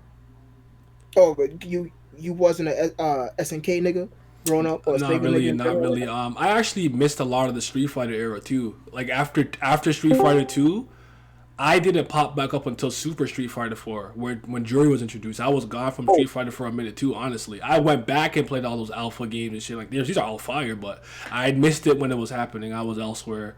I was buying Marvel vs. Capcom, all kind of other shit. I was in my anime game bag. I was playing BlazBlue, hitting my Smooth Criminal with Hazma, and you know what I'm saying. So yeah, that's, You were playing Crystar with me. hate me if you must. I can't do the Pat gets the must. He gets. I can't get it like he does it. Right? Oh man. But you know, funny thing about that is you wasn't miss. Well, you missed a lot, but didn't. So like SNES era, PS1 era, Capcom was in their bag. So yeah, you missed that. But PS2, you ain't miss shit, boy. All that EX, all them Skullmania, or whatever his name is. That's the character a lot of Yeah. people used to like. Yeah, all them EX games, them 3D Street Fighters on PS2. Yeah, nah, you ain't miss shit, boy. They dropped the bag for a whole generation. But yeah. So I Die by the Blade. I backed that. It reached its goal, and it just recently. It was supposed to come out this year, and it just recently got delayed till next year. I'm like, that's fine, right? I don't have any qualms or worries that they're gonna fucking jip me. But it's just very unfortunate thing. I think it still needs to exist. I hope that it could strive better and reach the heights that it first did when it came out. Mhm. But man, scummy niggas, they Yeah. ruin everything. We can't have shit in this house. This actually somewhat segues into the next topic, so we can get into the very last thing we have to speak about, which is basically AAA versus indie stuff. Because you know most indie games are, a lot of them are crowdfunded type beat and everything. But just like the final words on that, crowdfunding, I don't think you should be scared to do it or anything. Obviously, donate, give as much money as is reasonable for your for your finances. Don't overdo it, because you want some reward or something. Even if you have to go incrementally, 5 do it like that. Because I know some people who have like just slapped like 2 bills on it type beat. Like, no, don't do that. Like, do what works for you, and just make the most informed. You really can never know. Like we said earlier, Assassin's Creed Leap of Faith. That's what it is. Okay, but if just make the most informed decision you can make before crowdfunding something is really what it is. But basically, for the last topic, AAA games versus indie games, independent games, the pros and cons to each. And the reason why I want to talk about this is because, if y'all don't know, I'm an indie merchant, right? And I kind of had a little phase where I was like anti AAA. I've come back around, like I've been back to my, you know what I'm saying? I come back around, but I'm like, what did I say? You know what? Maybe individual hair fibers ain't so bad after all, you don't have to be 2 pixel, run to the left, run to the right. But I just want to talk about like the way that some of them are handled and like the pros and cons to each, because I think it's interesting. Because I did have a conversation with my friend about it one time, because he's getting a Switch, and most of the games that I recommend him are indie. He's like, bro, what is this? So it's just like me trying to explain that. So yeah. So it's it's one of those things. AAA versus indie is, I see it in the same vein as dub versus sub and whatnot, right? So you have two different things, and then the loudest people from both, the most extreme side of the spectrum. And I think that's where the huge issue comes from. You have people who like AAA games, they turn their nose up at indie games because they more artsy fartsy bullshit. They don't got no fucking substance. It's just, oh, it artistic and whatnot, right? Which is a point. And then you have the fucking indie fans who are like, oh, all AAA games are soulless. They're big giant empty worlds. They're nothing to do in them type beat. And it's really frustrating to see both, because it's like, nigga, they're both good. They both have stinkers, but in general, they're both good. There's no reason to be on the extreme for either or. If you don't prefer indie game, just say that. You don't have to shit on every single last one. You don't have to make it just at me, nigga. Damn, fuck. You don't have to make an attack on the entire freaking style of game. It's just like, bro, I don't fucking understand it. It's like, there's no way in hell you could look at an entire. I can't even say genre, but Yeah, it's like like what would you call it? I don't know. Like what I'm saying, like just us the like the fun. I don't know. Like what is that? Format, What? How do you even categorize that? But I hear you. But I know what you mean though. Keep going. Keep going. you can't look at an entire format of game and say everything under that format is ass. Like, bro, what's going on? Because just like with anime, it's not one thing. It's could be fucking anything, and it's very unfortunate. I understand where both sides come from, but it's like, bro, Mm-hmm. calm that down. As a nigga who play both, I play a lot of AAA games, modern releases, and I play a lot of indies. Mm-hmm. They're both fire. And I 101% understand where the rise of indies come from, which I'm going to elaborate further once I give Yeti a chance to speak. But I understand where that comes from. It was a natural thing that happened too. But again, there's no reason to freaking jump off at the wazoo about it. Both fire. That's it. It's simple. But go ahead, Yeti. This is one of those things that I feel like one of the big reasons that I started getting big into indie games was because I'm broke. Shocker, I'm broke. But it came a point where I didn't feel comfortable paying in Canada basically $80 for video games, right? So I would say really when I got into Undertale in about 2015, it started my downhill kind of spiral and really hit my stride in like 2017, and I was pretty much anti AAA games. There was games here and there obviously I'd get, like a Horizon Zero Dawn, Breath of the Wild, you know what I'm saying? Like there was my games. Don't get twisted. I didn't just stop entirely, but I started looking at them kind of sideways. Like, was I going all about and yelling fuck AAA? No, but if you came to me and asked me about it, I wasn't gonna shut my mouth about it. I was gonna tell you, yeah, yo, independent games, baby, Hollow Knight, what the fuck going on, Team Cherry, right? So I was on that gimmick, but like, we were thinking the same thing. I'm like, okay, hold on, I could get one $80 game, or I could get like 10 indie games. You know what I'm saying? So that's how I looked at it. I have no problem with more. I don't even know what the word would be. I'm just gonna say like revert. I'm not gonna say dated. I'm just gonna say more reserve graphics. So like if it's high bit, obviously a lot of it's high bit, a lot of it's stylistic, but a lot of stuff it's more like 16:8-bit style and stuff like that. I'm a dinosaur. It's technically not the era I was born in, but shit, I fuck with it, right? So that doesn't bother me. And also, just because I'm generally just like I'm a grown ass man now with less time to do things and everything, indie games to me, on average, I find that the content is more contained because the people who are it's not funded by some huge mega corporation or whatever. It might be 6 people in a room doing whatever the hell, right? So I just saw my thing trip for a second. See, I think it's fine now. It's whatever. it's fine. We're almost done anyways. Shit.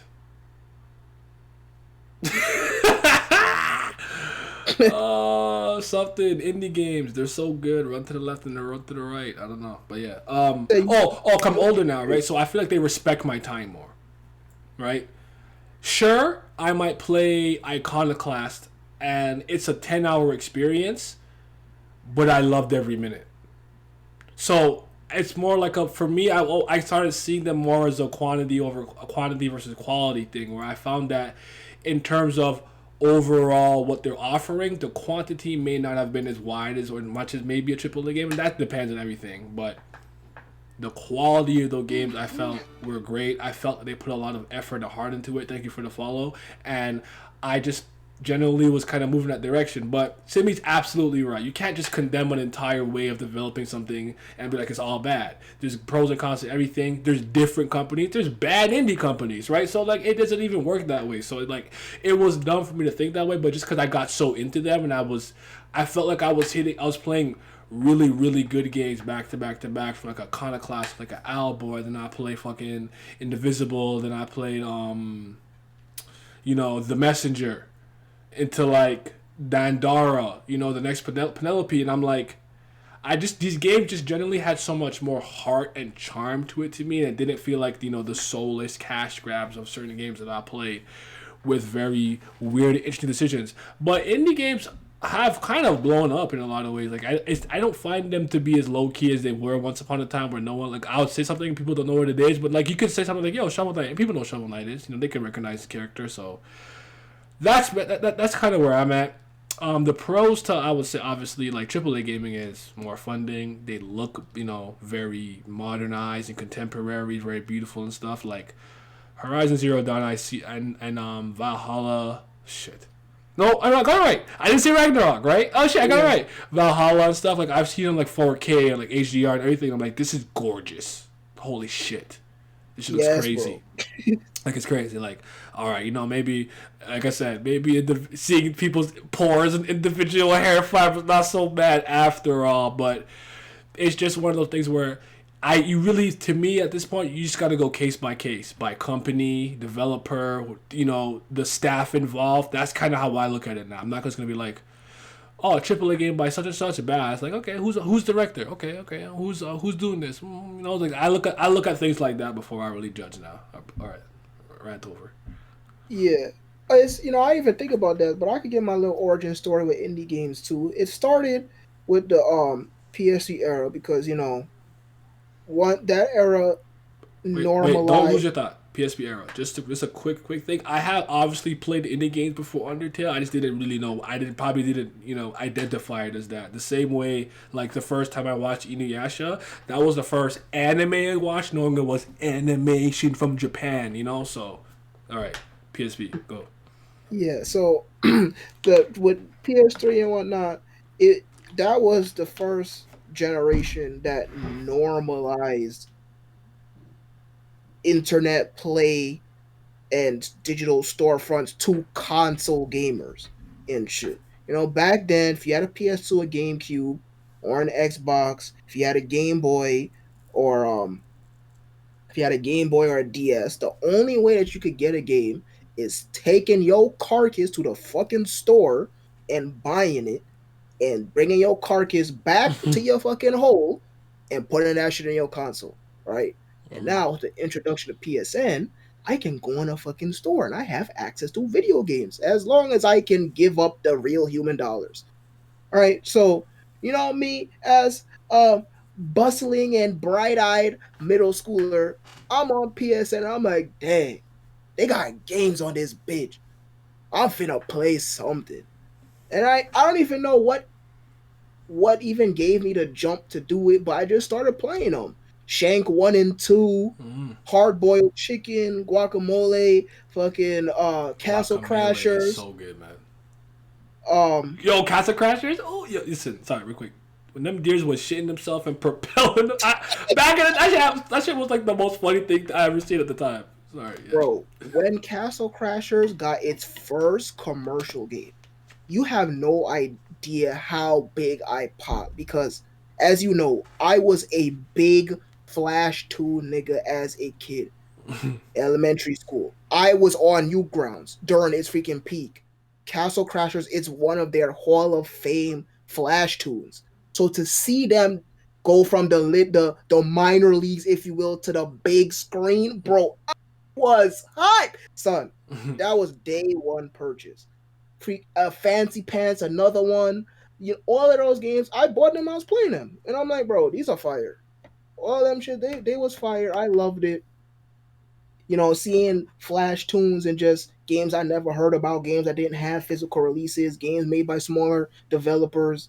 All that shit was fire. I had a good, fantastic fucking time. And the whole reason why indie games blew up, as Yeti said, is the very simple phenomenon known as anti-culture. The fuck is that? Well, that generation, that was the phase of the corridor and military shooter, right? That was the phase of fucking 6-hour campaigns. And not only that, but that was when games increased from $49.99 to $59.99 USD. So naturally, people would be frustrated. If I pay fucking 63 something, that's with New York State tax, for a brand new fucking game, and that shit only lasts me 5 hours, I will be upset. So what the fuck happened? Niggas started making their own games and they started popping off. That's why shit like Unravel, Journey, Flower, um, Ori and the Will of the Wisps, all of that type of shit, Super Meat Boy. So like all of these games, despite being on a PS3 or Xbox 360, blew up in popularity because these games are giving you hours upon hours of content without you paying fucking $59.99 plus tax. And that's where that fucking came from. So, those fucking AAA games, they inevitably shot themselves in the foot by all copying each other, making the same type of game for an entire generation. And niggas was like, nah, fuck that, we gonna make our own shit. And now here we are. Indie games are absolutely fucking thriving. Indie games have their own segments at video game conventions and They get their own, live streams and shit yeah. like I was that. gonna say even Nintendo has like a indie world focus Showcase, direct yeah. just for independent games. Exactly. So now and because of that, independent games have now gotten to the big stage and they get their own spotlight and so on and so forth, which is a very fantastic. And now you have triple A companies Speaking making about their indie credit. divisions. EA has their own, Ubisoft has their own, so on and so forth. Right? So that was a very good thing. But because it came from that anti-culture, that's where the very extreme mindsets come from, that all AAA games are soulless and this, that, and the third. First of all, I would like to argue that there is absolutely nothing wrong with those fucking corridor shooters and those 5 hour, 6 hour campaigns.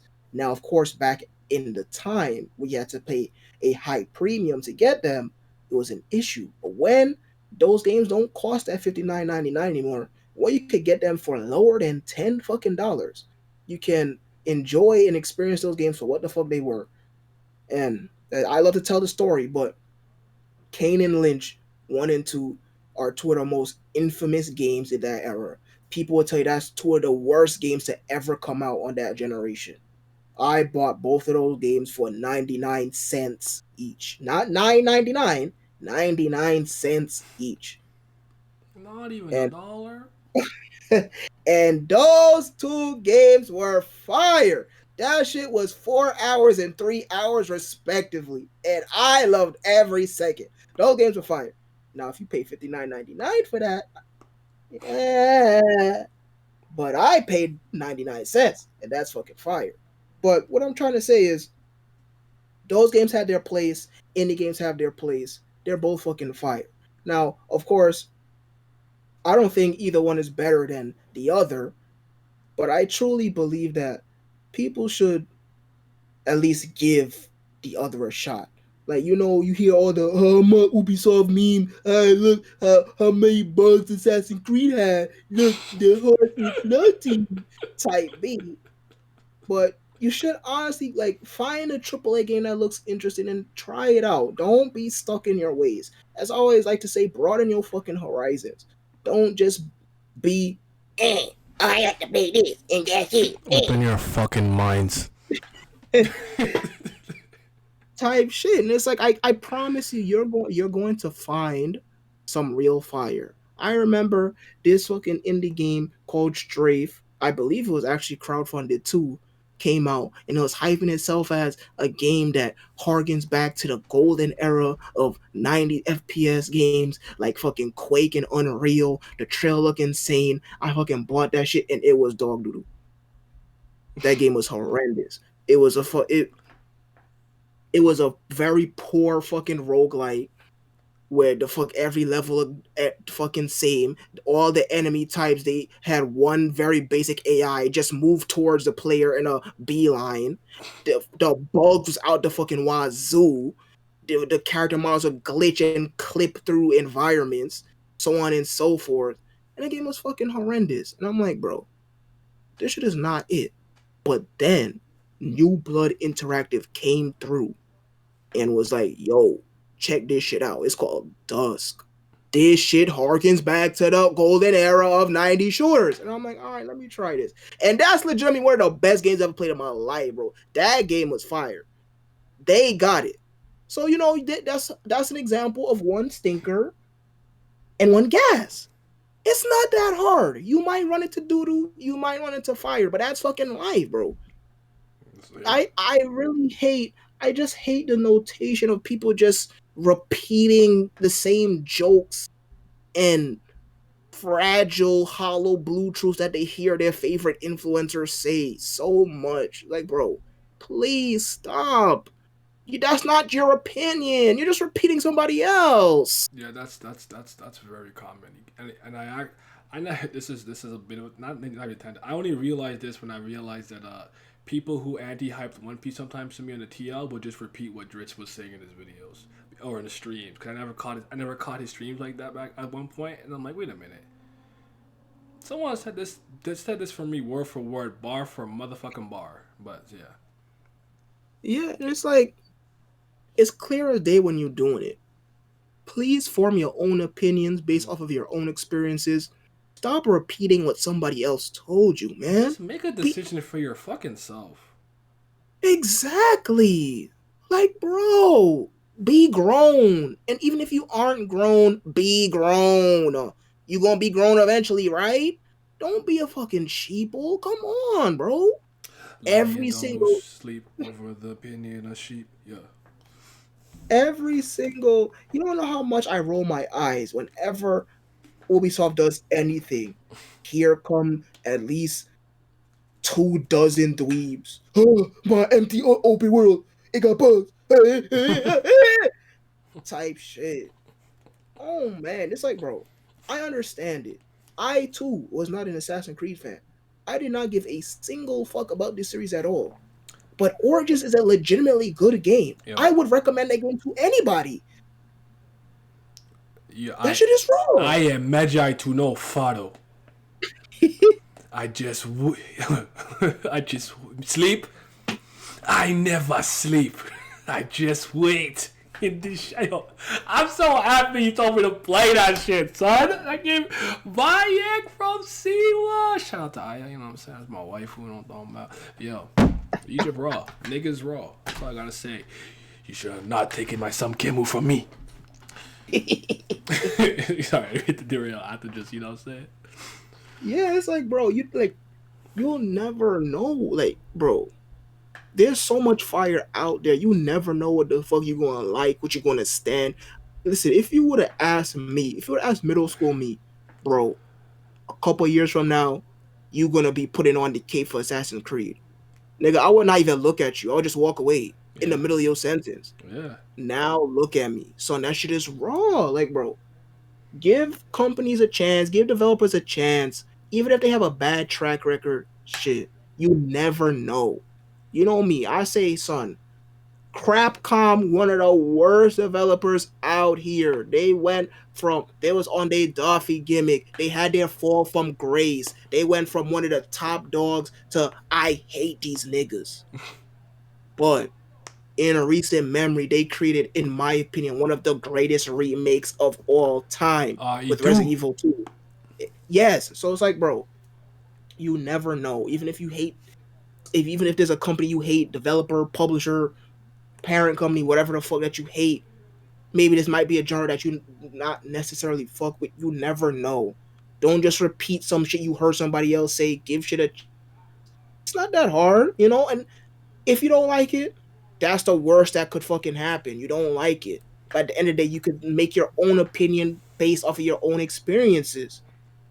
Yeah. That's all I ask. That's all. Yeah, honestly, like one thing that I will get in comments often is like, you know, somebody would kind of apologize for their opinion because it's contrarian, and I'm like, yo, you just say what you gotta say with your chest. Don't worry about none of that.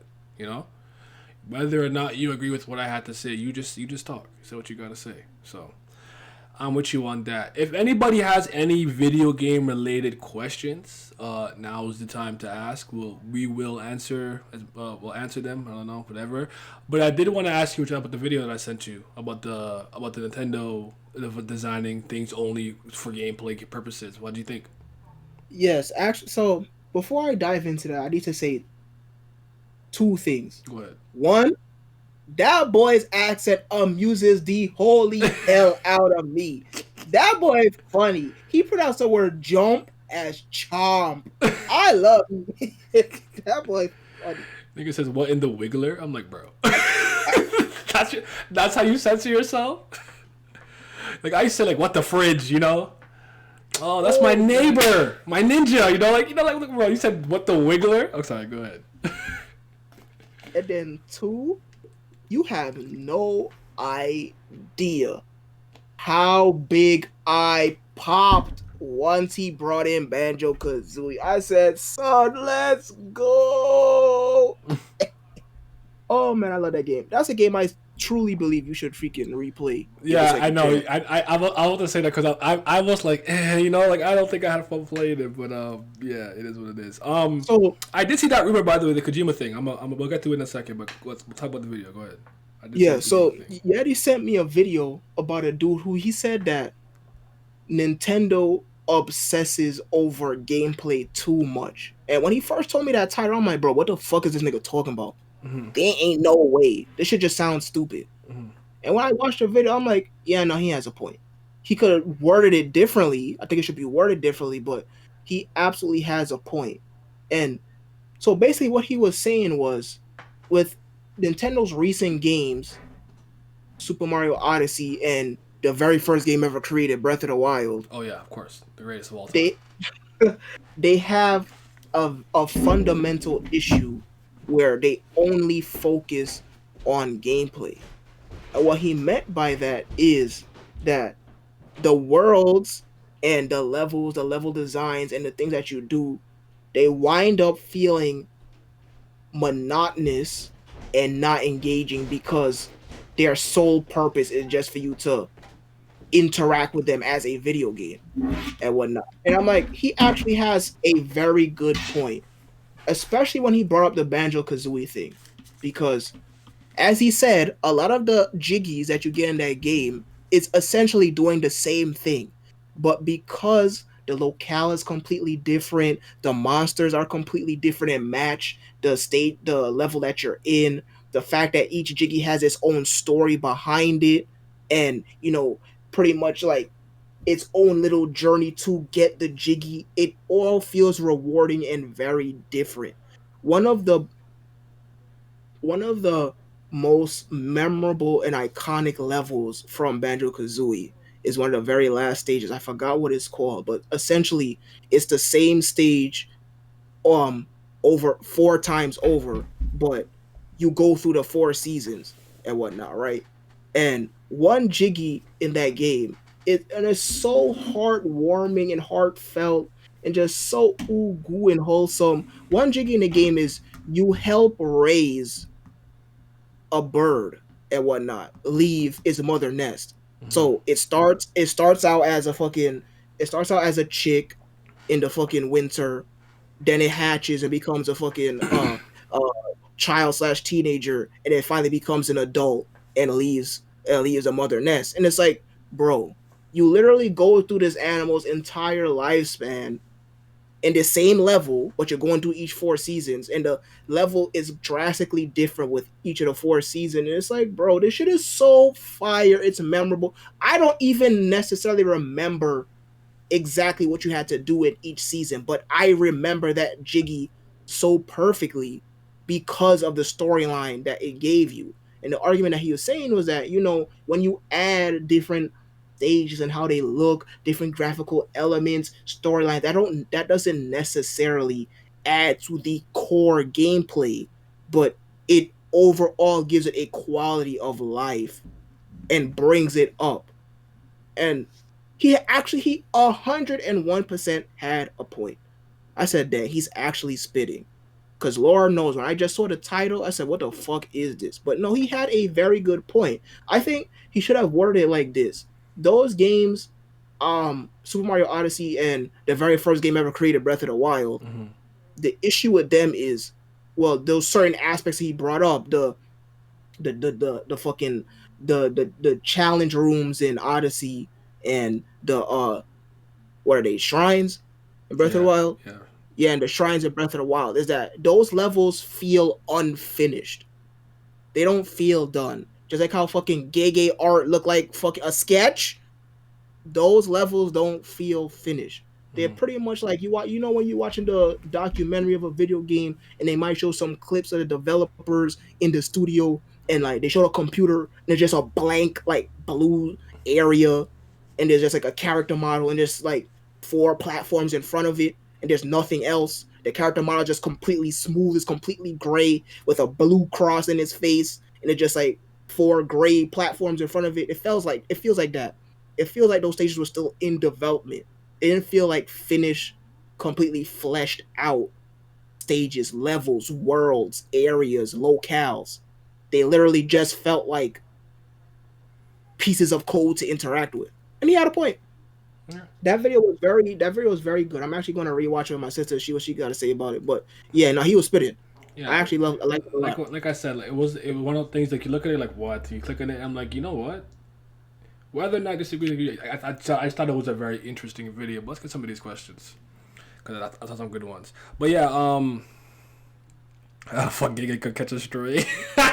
Hey, rough draft Kaisen.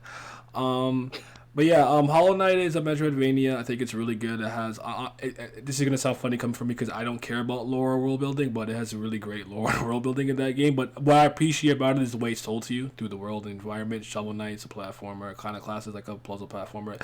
The Messenger is basically what Ninja Gaiden 16-bit, I guess, if you want to call it that. 8-bit. Well, you know, with the time travel thing, right? The mechanic when you have Oh, in the future, you're 16-bit. Present time, your thing been everything. But okay, shit. What was the question that I saw first? How do you feel about Kojima's next game being Xbox exclusive? So I just seen that like as I was coming to do the stream, I had just seen that, but I had saw that it was a rumor, not that it was confirmed 100%.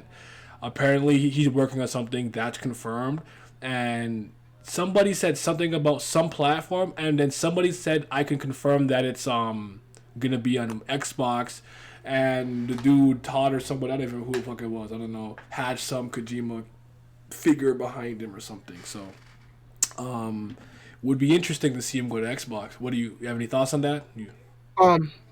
Yeah, I think that's interesting as well. I actually believe like I don't think there'll be an issue like he's in danger or anything like that. I think his sales for whatever the next game might be, it'll be perfectly fine. Mm-hmm. And you know, the funny thing is, I don't think I've said it on stream, but it's so funny to see the landscape change because now I would say in 2021, this current generation PS5, Xbox Series X, the Xbots, as they like to call them, are now the more tolerant fan base than the Sony tards. Because Lord knows 2 generations ago with the PS3 and the 360, it was the opposite way. It was the Sony tards who was more tolerant, more open-minded, and the fucking Xbots that were Just very basically close-minded. volatile and just like on everyone's ass for like no good reason. Yeah, But we always say like, yo, freaking- they like now they be chilling and then like Sony niggas just be like, no exclusives, you know, like no games. Like, bro, relax. Sorry. Yeah, and are more tolerant, open minded. So yeah, I actually think he'll be fine. Now, I'm not gonna say anything's confirmed till we see a fucking trailer, Yeah. and that shit say Xbox exclusive. We might actually get our answer at E3. I won't get your hopes up since you know it's still like whispering under the table and shit. But I'm honestly excited.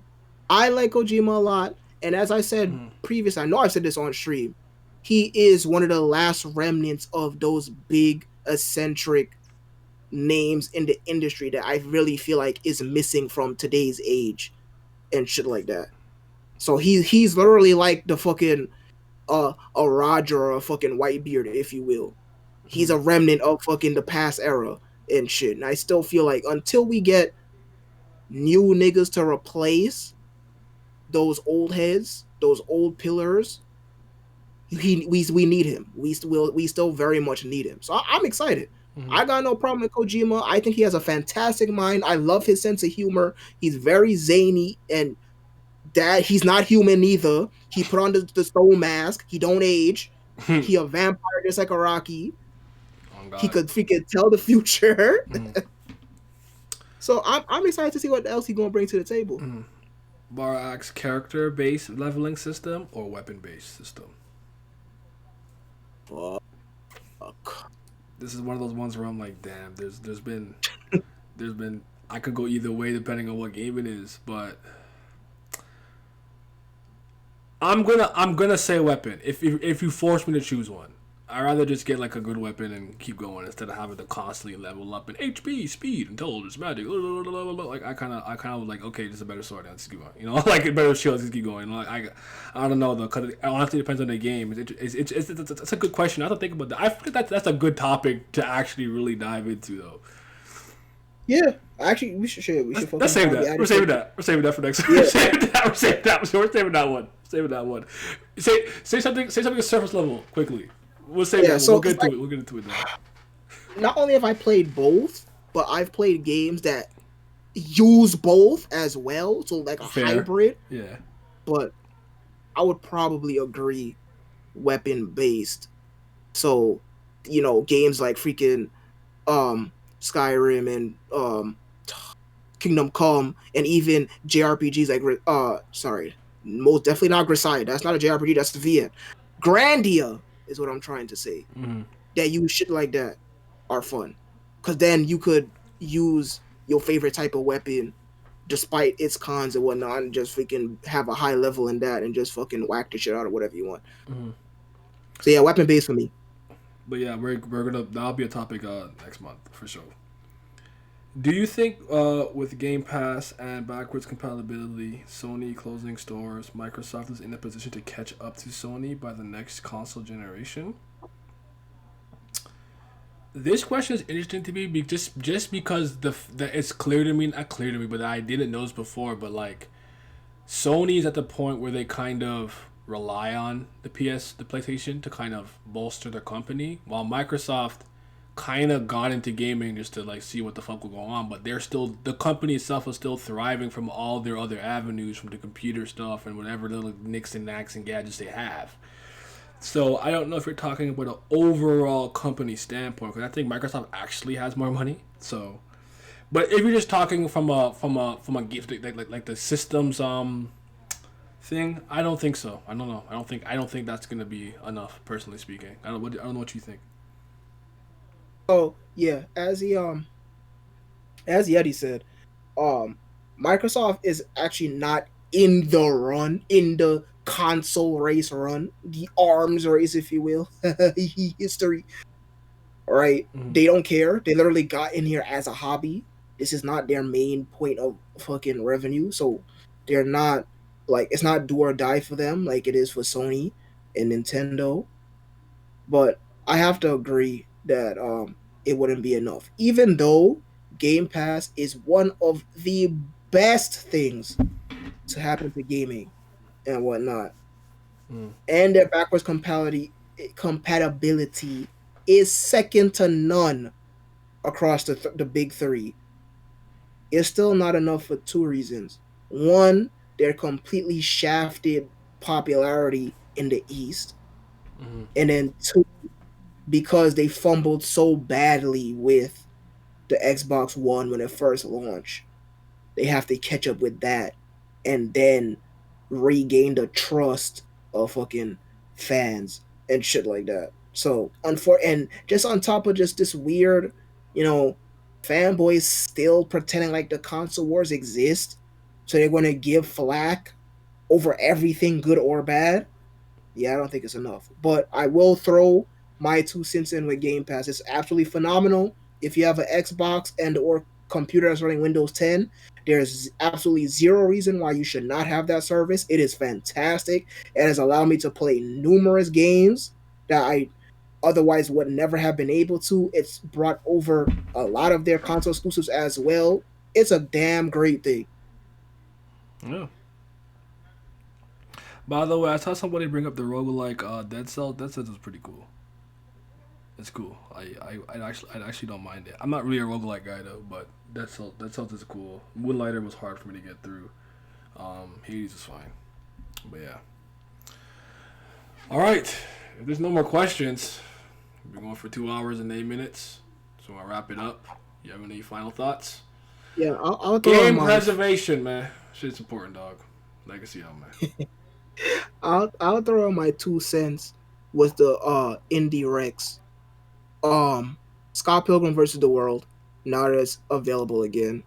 For Clash of Clans is sure. out too, so get Clash of Clans. Especially if you could play that with some of your friends or something, whether online or I don't even know if you got online compatibility because I played in person with my friends for that game. But yeah, Scott Pilgrim, Castle Crashers, and like Streets of Rage beat 'em up type shit. They're always fun to play with your friends. Sorry, go ahead.